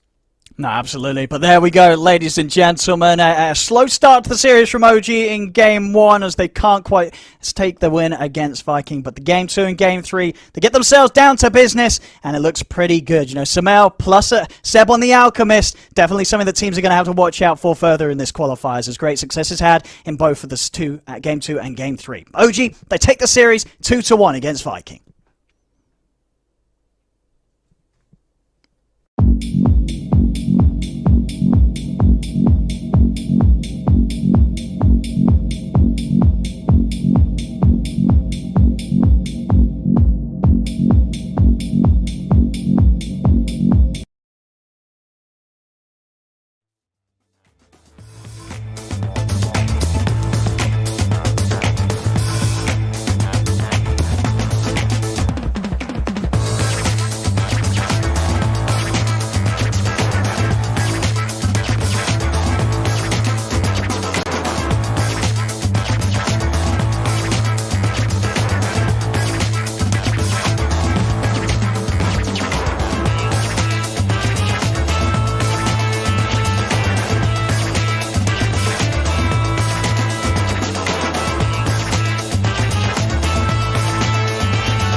What a series! That one goes to OG and means they stay in the upper bracket here for the qualifiers for TI10 as they knock down Viking. They will still be in the tournament, but they'll have to go through the lower bracket, the harder route to the finals for sure. There's only one spot for TI10 between all these teams, and it's a rough one to be in. But OG made the first good step here. I'm here with TGAF, I'm here with PPD, and we are also gonna get ourselves a guest in from OG. But T, let's first talk about this game because I felt like we saw a little bit of an evolution of OG, and we just saw them in the final form of this series, but they look darn scary.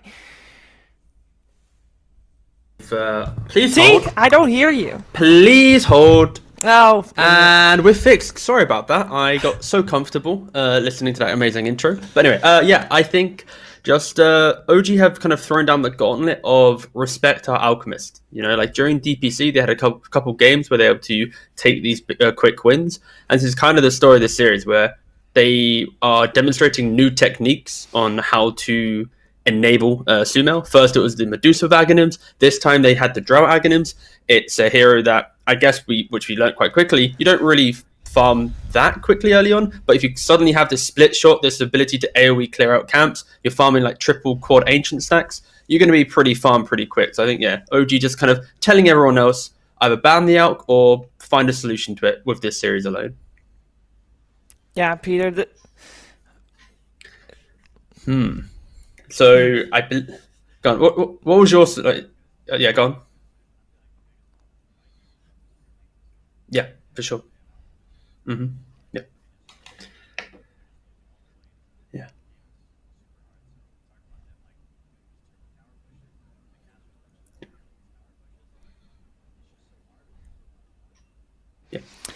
Yeah. It's one of those things as well. Oh, do we have double mute situation? No, but yeah, I was gonna say this is another one of. Go on, Shiva. No, I was wondering if we can actually hear you. No, you maybe. Hopefully, you can hear me now. Wait, could the stream hit? Oh, that'd be a great. We can hear you. You're good. You're good. I think. But no, I want to talk about that because yeah, the Alchemist sure looked good, but at the same time, I'm totally with Peter here, where it didn't feel like the Alchemist was the main problem. It just felt like Viking just didn't really play the game of Dota that they should, and we saw them play very well in that first game. But much like we saw the climb of OG, we also saw the decline of Viking, I felt like, throughout the series, T. Yeah, well, we mentioned it during Game 2. It's like the ability of these teams to adapt over a series, and that kind of really puts you in the position of going to win this qualifier. And I think Viking just didn't have that level of adaptation ready, so we'll have to see how they take their off day or the rest of the day to develop for the next series. Yeah, we'll have to see about that indeed. Also, this game, compared to the first game of the series, we had No-Till and Oracle. A very, very different game. Didn't have to deal with the clockwork or an axe jumping in to kill him. He definitely had a much easier time this time around, and it showed. He had a great game, and he's also joining us right now. No-Till, congratulations on the series. Thank you. Thank you. Thank you. Always good to start out with a win. Yeah. Starting out good. with a win, I'm fantastic. That's great. Yeah, sorry for cutting off. I guess it's just a bit of delay. No, I'm doing fantastic. Nothing to complain about. We had if anything, we just had a shaky start game one. I guess some game nerves and a very impatient. Felt like we were winning and just wanted to end. And of course, when you do that, then you end up sometimes stumbling. But happy, super happy. You were playing. I want to talk about the first game. You're playing Oracle. You're having to deal with Thompson's Earth Spirit, and he really likes to go in with which as an Oracle you can't really follow. How frustrating was that as an Oracle? Yeah, I think my teammates were a little inconsiderate in game one, but you know, I'm just playing with mad Dota players who tend to push it to the limit. Nothing to complain about. If anything, I just need to keep up. I need to get my dagger faster. I need to find a way to join them in the enemy base. Yeah, it was hard though, like playing against spiders and yeah, last game Haunt and stuff. But Oracle was fun cat and mouse game. Yeah, I mean, it was definitely a fun game for us to witness. you have been in qualifiers for TI before, with great success, of course. You've been at TIs. This qualifier, does it feel different for you? Do you still, you mentioned nerves just now, do you still feel those same nerves? Are they the same, or is it just first series jitters? Probably just a first series jitters. I had the exam type feeling today, which is positive. I mean, I like it. It makes you feel like something is on the line, and first official with this roster since our ESL tournament, and we're just excited to show what we have, show a lot more strategies. Today we showed not too. I mean, this was just the beginning for us. But yeah, we've been here before. I mean, I'm just happy to still be in this position, able to qualify to TI, able to win TI, and yeah, still in it, playing for our lives. I will be nowhere else. Awesome. I have, of course, TGov and PPD with me as well. They'd also like to ask you some questions. Yeah, I'll take it away. Do you want to go first? No, I'll go first. Yeah. First off, congrats on the win.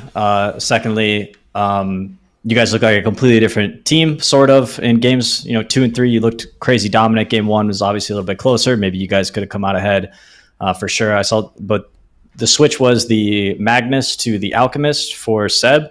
I'd love for you to comment, maybe why you guys made that adaptation, and then also, do you feel like maybe they could have gone for Broodmother earlier in games 2 or 3, which, KZ looked so good on in game 1? I think this patch will see some teams make certain drafting choices. Broodmother can be one of them. It's not unheard of that teams who have a good Brood player will first do it. I do think most usually it's a sign of desperation. And I think if they would have done it against us or against somebody else who may or may not be prepared for the Brood, I'm pretty sure that every team that does that knows that they're kind of banking on this to work, and if it doesn't, it can feel really bad. We definitely don't feel like Viking did too much, and I think game 1 it was cool to have Mag, but game 2 and 3 it's awesome to have an Alchemist when the games go the way they do, or the way they did today. Yeah, all I can hear is my Alchemist like, what are they doing? I'm getting too far, and what are they doing? And I think Viking either hadn't played against it in a while, or just didn't obsess enough about it, about the right things. Sure. Yeah, that was the story of the game to me. That third game was, it's so easy to play when you win 3 lanes, right? Yeah, and I also think they needed to be jumping us left and right somehow with their Blink Daggers and Spectre Hunt, but it's of course hard when lanes don't go your way as well. Yeah, again, congrats on the win. I guess my question is about kind of Mia Stelberg. You announced on Twitter that you're working with her again for this qualifier. Is that something that she's working with during the series, or is it just kind of like a before and after type setup where she kind of breaks down the game with you guys, or not the game, sorry, but your kind of atmosphere? Oh, I think it all depends on which sports psychologist you end up working with, and everybody will have their own approach. For us, I think Mia would never really break in unless she saw something that needed correction or fixing. But we tend to work more sporadically. Like maybe once a day we'll have our thing, and then something again the next day, and then maybe the third day we won't be working on much, mentally speaking, or with Mia. But no, it's not like after the series we're like, hey Mia, what did you think? Am I good? Am I doing fine? Tell me I'm good. Yeah. You tell me I'm fine. Tell me I'm normal. No, we have a good system, and it's nothing too intense. We spend most of our time just thinking about the game in between. Okay, nice. All right, Noto, once again, congratulations on the series, and good luck in your next one. Looking forward to seeing that one, and thank you for taking the time to talk to us. Thanks for having me. All the best. Have a wonderful day. Thank you very much. Yeah, and we will have a wonderful day, and better yet, some of you might have an extra wonderful day, as it is now time for the giveaway. That means that from this moment onwards, you have 10 minutes to do what you do best, Twitch chat.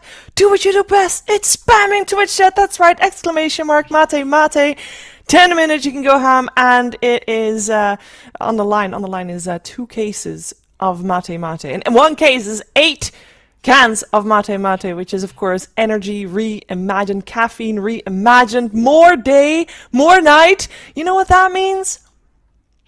More Dota. More Dota? Yes, exactly. I thought you wanted Thank help. Steve. I kind of left it for a second, so like, is that where we jump in real quick? But all right, no, I got you. wanted to give Twitch that extra second to think about it, because they're very busy right now typing, so they needed that extra moment to, you know, get the answer. But they would have gotten there as well, even without your help. Appreciate the help nonetheless, though. And we are going to get more Dota as well.